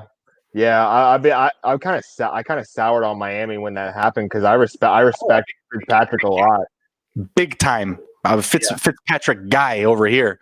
I had Fitzpatrick on one of my squads. He was just rolling for me in a 2-quarter league. Yeah, you did have him. I remember that. Yeah, you had him on the team that you had fucking Dak Prescott and Patrick Mahomes. You rich bastard. He was my insurance policy, and I've been rolling. And tell me who your 4th quarterback was. You fucking Elon Musk son of a bitch. Tell me who your 4th quarterback was, Nick. Justin Herbert. Yeah, top 5 quarterback in the league. No big deal. So Nick literally had a revolving door of Dak Prescott, who is like on the way to a Hall of Fame season, over 5,000 passing yards. Patrick Mahomes, the $500 million man, right? And then Justin Herbert, who just literally lit the league on fire. Yeah, well done, guy. Yeah, thanks, man. I really tried. I did a lot of research. I tried really hard. Bastard. So, I mean, the only thing that I can really take away is Jonathan Taylor, 20 attempts, 150 yards, 2 touchdowns, long of 62. And then Naeem who? Yeah, he did nothing. He did some stuff. He got 11 touches total. I'm just saying it seems like the writing's on the wall, right? Like Jonathan Taylor should be the guy. It just upsets me so much, Nick. Frank Reich, Sean McVay. Like, why couldn't we be doing this since like week 3? I don't know, man. I don't know. Like, is it really the development of the guys? Like, are they just like really taking this many leap forwards week to week to week to week? I don't know, man. If you told me Cam Akers was going to be lighting up for 170 yards week 3, or whatever, if you told me week 3 it was going to be doing that in week 14, I'd say you're fucking crazy. Like, yeah, me too. Where'd that come from? I don't know. I mean, he's got to be getting into the film room or something. Like, you don't run for 150 yards and 2 touchdowns on an NFL team just walking. Like, thanks, John Reed. 150 yards. Like I think his vision issues are gone away. Like I think his running back coach, whoever he was working with, they're doing very well because Chip, he was working with. He went to his eye doctor, got his eyes fixed. I don't know. He's like, you don't need glasses like this, man. We can just get you LASIK. Like I just wear this for fashion, you know. Oh, guy. So check him out. Like I don't know. I don't know. Something happened there. Jonathan Taylor looks like he's the safest start going forward. I just feel like Frank Reich is just going to pull some Frank Reich bullshit. You know, give Raheem Hines like 20 touches or something. Like exactly. Like it's just going to drive me crazy. And maybe it is a game plan situation. Like, Frank Reich said in the beginning of the year, you're going to see games where Nyheim Hines gets 10 targets, and then what happens week 1? He gets 12, and you're like, what the fuck? You said some, not week 1. Like you didn't say right away. And it's just been a roller coaster with those running backs there. I mean, even Wilkins has just random spots where he gets the ball. I mean, he's RIP. Like you don't need him in fantasy or anything, guys, but they still use all 3 of them. Steady she goes still for Hines and Wilkins. I think Taylor is going to be rock solid going forward. How about the Josh Jacobs drama before the game? Did you see that on Twitter? He said he's going to be out of the game, and then he was active. Yeah, man. 2020 is so weird. Like you cannot even depend on like the published injury results. You literally need to wait until game time and be like, wait a second, did they come out in the gate? Like, are they dressed? Like, are they even warming up? Like, it's so hard. And even the people's Twitter are saying, "Oh yeah, I'm out," and they're like getting ready, like putting on their helmet. Like, people were believing it. People were believing it, and they were taking to Twitter and Facebook and like reinstituting the sit and start questions. I was seeing them. Do I sit Josh Jacobs or do I start Josh Jacobs now? I'm like, no. I said to sit Josh Jacobs. He was worth a sit still. I don't care what anyone says. I just wish Miles Sanders was in the same boat with him. He wasn't. Frustrating. But Josh Jacobs is just throwing shade. Like he was just throwing, some shade at the fantasy community, essentially. People like me who said to sit him, right? And he's saying, in his head, like, well, fuck y'all don't know nothing about football. Fantasy football ain't football. There's those people out there that say, oh, I just watch my team. Fantasy football's for losers and nerds and stat boys. And like, well, that's me times 2. Like, sorry. Right. So yeah, I mean, it was a spot to sit him, but he was, I think, just frustrated with the takes he was seeing on Twitter. I think he was on his cell phone in the locker room a little bit. Just saying. Mm-hmm. What was his stat line? He had did he have 16 touches? He had 16 touches, 49 yards rushing, 25 yards receiving. Poor. Just to let you guys know about the receivers, though. Nelson Aguilar, 9 for 5 for 100 yards and a touchdown. He's a deep threat anytime he steps onto the field, and him and Carr have something going right now. Darren Waller, 10 for 7. It's been cooking. Yeah, it's been cooking. Darren Waller's 10 for 7 for 75. He's always going to be fed. Foster Moreau, he got some work in. 2 targets, 1 reception, 47 yards, and a touchdown. Yeah, I thought so. Yeah, Hunter Renfrow, 7 targets, 5 receptions, 38 yards. Steady as you go, but he lost the fumble, which sucks. I mean, that's usually atypical of him, to be honest. Just really quick, have you seen Hunter Renfrow recently? No. Like his body size? Dude, he's getting big. He's almost like I'm really excited I'm excited for next year. He's a Gruden grinder. He's in the weight room all day. Dude, go look at his draft day photo versus now. Next year, I'm telling you, he's going to look like Wes Welker. I'm telling you. Let me see. Renfrow. Let me get this guy. Oh, here we go. He's actually verified on Twitter. That's good. Why wouldn't he be? He's Renfrow. Yeah, I don't know. But I'll look him up. I went on his Twitter, not his Instagram, which was probably a smarter idea. But check him out. Like I'm sure there's like an article somewhere about like his growth or his like muscle, index or whatever. But he is looking much stronger. He's looking stacked. I mean, just call it what it is. He looks big. So I'm looking forward to some Hunter Renfrow in 21. Yeah, absolutely. Oh man, he has like 0 pictures. Yeah, he still looks like a car salesman. Like he's standing next to a car he just bought. It looks like he just sold the car. I prefer life insurance. I feel like he's a stay-at-home dad. He's kind of figuring out his own little 1099 business at the crib. I feel like that's Hunter Renfrow for sure. Sells his own life insurance. The Renfrow. You want to go to the next game? T.Y. Hilton scored a touchdown. Phillip Rivers was kind of Phillip Rivers. Oh, Ty had 2. Okay, well, he was in my DFS lineup. I guess I just didn't look at it after I saw Mike Williams left. So you just make these lineups and just drop them. You're just like screw it, like unless they give me the points.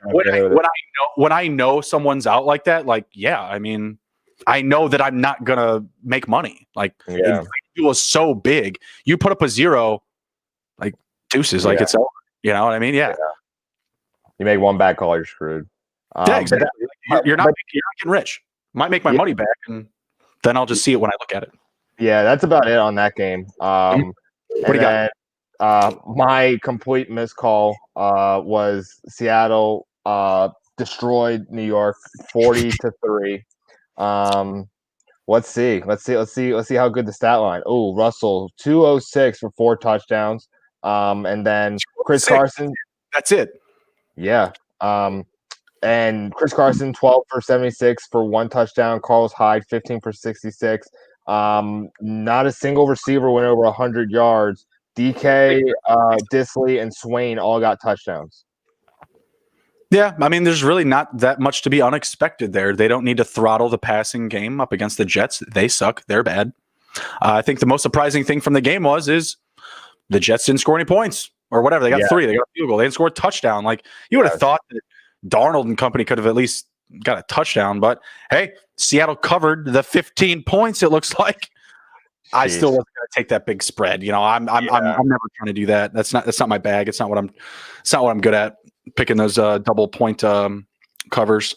No interceptions by Sam Darnold though, but there's really nothing to talk about because no one really stands out besides the Ty Johnson had a good game, right? Ty Johnson had a good game. Ty Johnson. Let me see. No. What did he do? 8 attempts for 16 yards, no receptions or anything. What did Frank Gore do? 8 attempts for 23 yards, 1 reception for 8 yards. I must have read the wrong article. I thought I read somewhere something that Gase wasn't going to bench Gore despite Johnson's big production. I was like, big production? That was scored 3 points. How much could he have done? All right, whatever. No big deal. It's the goddamn Jets. We're never going to know. Who cares? Yeah. You going to own any Jets in 21? Who are you going to draft from the Jets next year? If anybody, Trevor Lawrence right now. You know, like you can still the lead dog there right now. it's the best option if that's the guy. Yeah, oh, man, that's funny on the block if he comes, but I mean, right now, no. Stay in college to avoid going to the Jets. Miles Garrett. Why would he, stay in college? I mean, at this point, as a pandemic going on and stuff, I mean, as a college kid, fucking cash out. Like you got to cash out at this point. You've proven everything that you've done. You've already met. The only thing that you could do now is win the Heisman, and then you're done. Like, you've already won the championship. You're not going back for that. You're not going back for that. Myles Garrett on the sideline going to the blue tent. Yeah, it looked like his elbow or his tricep, and that's really bad. Like, hopefully nothing, happened. But he's very dominant, and he's very good. He's just, swings helmets. It does happen. But sometimes I feel like he can't stay healthy, but he stays healthy enough to be able to get 10 sacks. So, he's a monster. He's a beast. Yeah. He's a beast. Got that big contract, too. All right. You want to go over your Bears beating the Texans? I picked them to lose. I mean, I wore the jersey out of respect, I guess that's all I got to do is just pick the Bears to lose every week and they'll win, right? There you go. And Mitch Trubisky scored 3 touchdowns. No big deal. Lamar with a nice run. Is Lamar going to finish off this drive with a rushing touchdown? Probably not. It's pissing me off, man. He's looking so good. This last game, he's looking really good tonight. This is exactly why I wouldn't traded him from Enron. This is exactly why oh my God, man. It took so long to get to I'm seriously losing a little bit of sleep from that league. No joke. Like I wake up in the middle of the night going, man, what if I didn't drop Chase Claypool, after week 1? Like, it's a real thing, man. There's at least a good 30 to 40 minutes I'm losing each night right now. Maybe after the playoffs are over, I'll get right, but it's a real thing. Like I'm a wreck. I'm holding it together. I'm holding it together though. For you guys, smash the like button for my emotions and my mental health. Please. Dopamine. Give it to me. Well, I saw that Darnell Mooney scored a touchdown. I saw that Allen Robinson scored a touchdown. Mhm. Jimmy Graham scored a touchdown. I had him on my bench at blue, but Yeah. Kiki Kute, he's good for a touchdown or 100 yards. I mean, take your pick each week. So, I Yes, mean, he's sir. definitely a viable play. You've been calling him for a while. Yeah, I mean, it was just simple, right? Like Chad Henson, he was a surprise there, but as soon as he popped off that first time, we said to pick this guy up, right? Like, I want to know where else where people were hearing it, because I just wasn't. Like, you don't hear names like the Chad Hensons, the Colin Johnsons in Jacksonville. Those are deep names, you know what I mean? Like, we were hearing Isaiah Coulter for the Texans. He hasn't done anything. You know what I mean? Like, you got to dig deep with these depth charts sometimes, and you have to look for some opportunity. And Chad Henson was the guy this week. We said it. We yesterday morning. Check the tape. It's there. Dobbins, Edwards scores a touchdown. Nice. You were going into a rant. I want to call you out. No, it's all good. It's all good. Would have liked Lamar to get it, but that's okay. Makes me feel better. Sorry, where were we? Lost my train of thought. Who is that? Steve? Bear down. Yeah, I mean, Bears were legit. They got right with their defense. We got Mitch right too, right? We both said Mitch would have a good game. I just didn't think it was going to be better than Deshaun Watson. That's just so aggravating too, because we hear all of it as Bears fans. Like I hear all of it with, Mahomes and Watson, and I say like, shit, Solomon Thomas would have been a better pick than Mitch Trubisky. I go through it all the time. You have said that, but then literally Mitch just outplays Watson at home. Why? And if Foles is healthy, we were talking about it. Steve is in this chat. Shout out, Steve. We were getting into it a little bit yesterday on Twitter. Like, Mitch is probably just going to leave and go somewhere else and make money. And you and I were talking about it.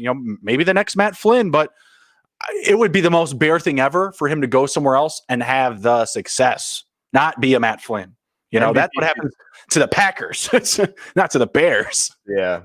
That's what happens to the Bears. Come on. Like, I don't know. I feel like there's a lot of spots and there's a lot of coaches in this league that could utilize a guy with his talents, that can, be more mobile and, still has, a bit of a passing ability.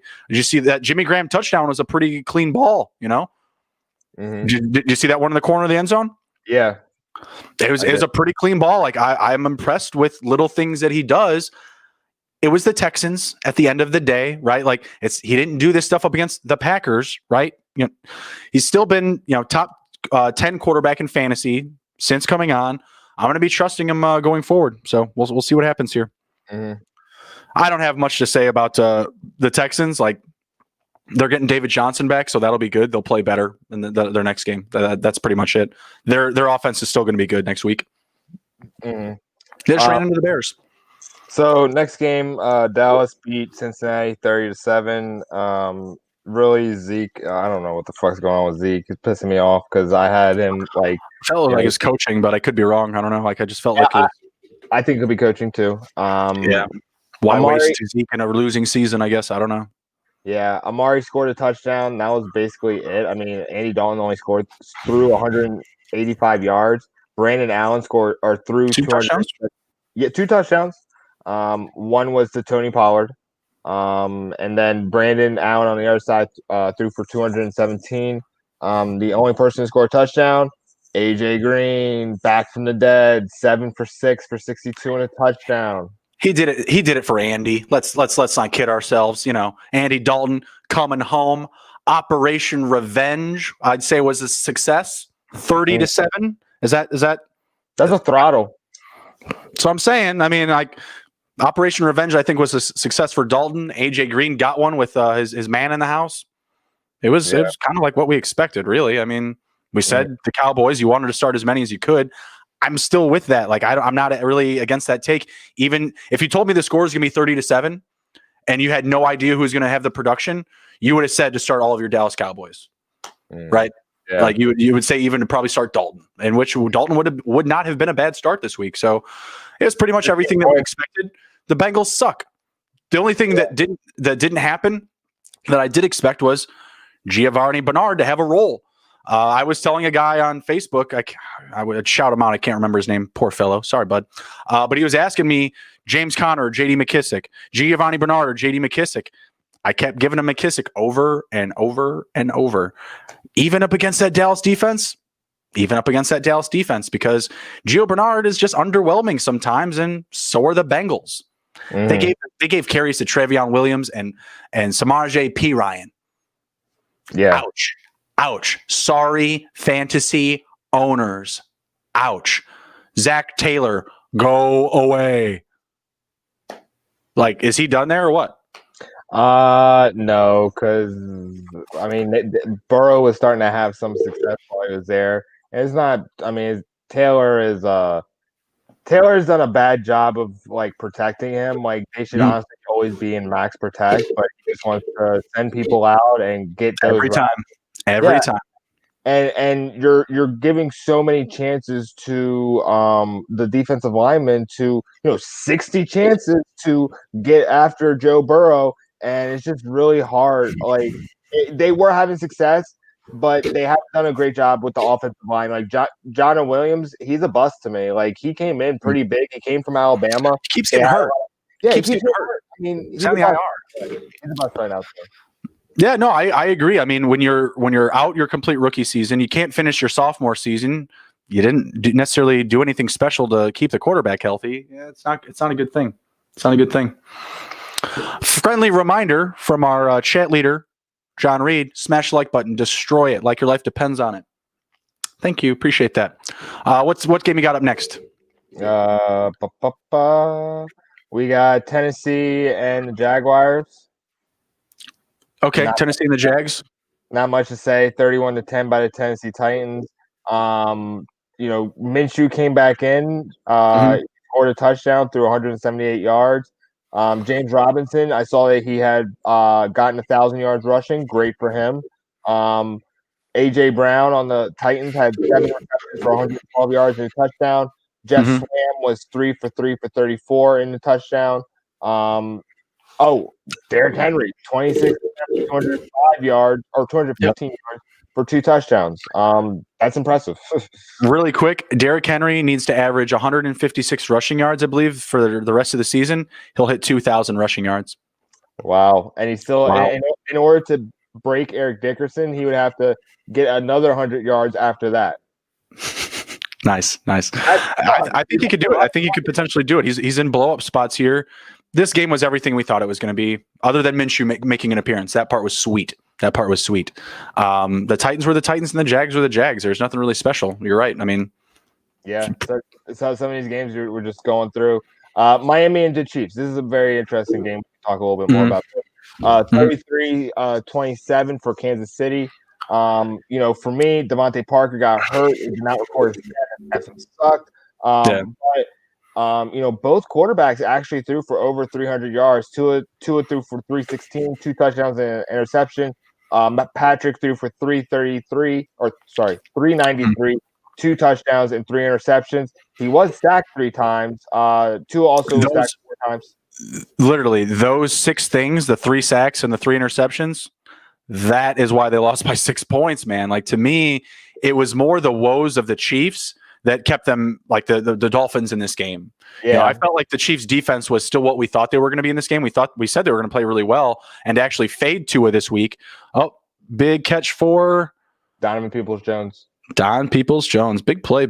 Don't love it, but not great for the prop for Baker, but good he's play. A huge target. Yeah, Landry's doing kind of what I expected though tonight, so I don't hate that. Yeah. But yeah, the Chiefs' defense, they came to play. So did the Dolphins, right? Yeah. The Dolphins' defense was on their game. They were in their bag. Xavier Howard showing up. I think he had an interception. A one-handed. Yeah, but again, to me, it was just more the Chiefs that kept the Dolphins in this game. I really wasn't that impressed with the Dolphins' offense. Were you? No, I wasn't. They probably only had like 70 yards rushing. 24 that was from Tua. Tua, he was 28 for 48 passing. That's pretty bad. And he got 316, but he got a lot of opportunities to do that. He did, and it was a lot of chunk plays. Obviously, like the volume wasn't there to get all that yardage. So it was a lot of chunk plays, and pretty much Mike Gesicki, right? Who was catching the ball? Yeah, Mike Gesicki got 2 touchdowns. That was really sweet, but he got hurt in the process. That's tough. Yeah, so I'm not really impressed with Miami's offense right now. I need to start seeing people like pop off the page. Like everybody is in that 60, 50 something range. Somebody had 2 touchdowns, but that was just because they were probably in the red zone. I got to see more from that. And you guys got lucky with your defense and was able to stay in the game against the Chiefs, which is pretty high powered. And this is the first time in a while that Patrick Mahomes had a multi-interception game, I believe. Looked human. Yeah. There was one tip ball I know for sure, but they still got it done. I mean, Travis Kelce, he was a home run. He was one of my DFS guys this week. Like, man, some of these DFS guys I just completely landed and just others just faded.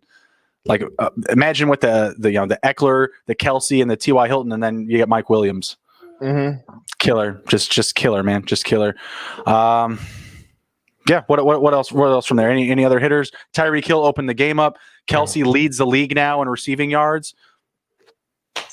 Expected. Yeah, absolutely. You absolutely called it. Jake Driscoll, one of our guys that's typically here in the chat, he's not here tonight. He was calling for Kelce to be MVP. Could you buy that?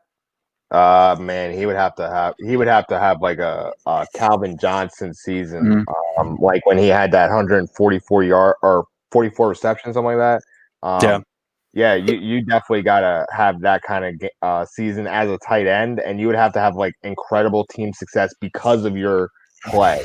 Like you would have to have like a couple SportsCenter top 10 plays, and right now I don't have that. It's just more like a body of work that you're like, man, like he can really dodge a guy, and he can get those extra yards after reception. So yeah, I don't see MVP for Travis Kelce, but he's definitely up there. He's going to be first team All Pro. It's a quarterback award at the end of the day. So like I was like, man, I'd be with it, but it's just not going to happen. To me right now, it's still Aaron Rodgers. He's going to be the MVP. Yep, I see that. Steve was dropping in the chat that he hates how conservative they play with Tua. We all do, man. Yes. Why? Why? I don't like that. Please bring back Fitz. All right. So the next game, Arizona versus New York. Yeah. Sorry, the Giants. Bring back Colt. Bring back McCoy. Dan Arnold scored the touchdown, which was awesome. You called that? Yep. You did. DeAndre Hopkins, 11 receptions, 11 targets, 9 receptions, 136 yards. Kyler Murray had 1 touchdown for 244 yards passing, 47 yards rushing. Not enough, Kyler. Come on, man. It's the playoffs. What the hell? He didn't have to do too much against this team, though, because Daniel Jones fumbled 3 times, lost it once. Colt McCoy lost it once. Deion Lewis lost another fumble. It really was just the woes of how the offense for the Giants couldn't get things rolling. Yeah. John Reed, why didn't you have Chubb in your lineup, man? He's like the dude to have. Got to get here sooner, man. We called him to score the first touchdown of the game, plus 500. Yeah. Yep. Got to take it to the Hizzy, man. That game was boring. I hated that game. Kyler needed to do more. The Giants sucked. They didn't drive the number. Like Wayne Gallman didn't do anything. I hated that game. That was pretty much it. Hassan Reddick set the franchise record for most sacks in a game with 5. Wow. Good for him. I'm glad he had some kind of game. IDP gold. Gold. That's absolutely crazy, man. That's crazy. 5 sacks, man. That's wild. Anyway, next game, because there's really nothing to talk about in that game. Yeah. Minnesota and Tampa Bay. Okay. I thought Tampa Bay was going to struggle a little bit more, but Tom Brady didn't even throw for 200 yards, threw for 2 touchdowns, had a rating of 120. No receiver went over 60 yards, but Scott Miller got the touchdown, and Rob Gronkowski got a 2-yard touchdown. And I just think that the defense for the Buccaneers was able to keep Kirk Cousins and his passing attack kind of under wraps, because no one had only Irv Smith had over 50 yards of receiving. So sorry, someone just sent me a text about Chad Henson being demoted after a busy week 14. Is this when he played for the Broncos? I don't know. I'll have to check that out later, but someone will send me some Chad Henson stuff. Sorry about that. I'm sorry, I just missed all that. What game did you jump into? I'm distracted. Minnesota and Tampa Bay. Yeah, I mean, the game itself was kind of, I'm not going to say pitiful. It was a good start, but I expected more from the Vikings down the stretch. They just didn't play to the same tune as the Buccaneers. And I hate Tom Brady getting easy wins. Yeah, this was an easy win for Tom Brady. Ronald Jones had 80 yards for a touchdown. Really, Another guy in my DFS lineup, just missing that Mike Williams. Dalvin Cook, 22 for 120 or for 102 and a touchdown. And then Irv Smith was 63 yards with a touchdown. Really, it was just a struggle all around on the offense for the Minnesota Vikings. I gotcha. Yeah, Dalvin Cook did a lot more in that game, unfortunately. And then, last game, Denver versus Carolina. Shout out Denver, showing up. Yeah, they beat a good Carolina team. But the worst quarterback in the AFC West, Drew Lock. 280 yards, 4 touchdowns, rating of 149.5.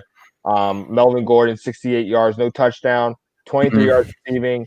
Philip Lindsay got a total of 31 yards. KJ Hamler, he has arrived.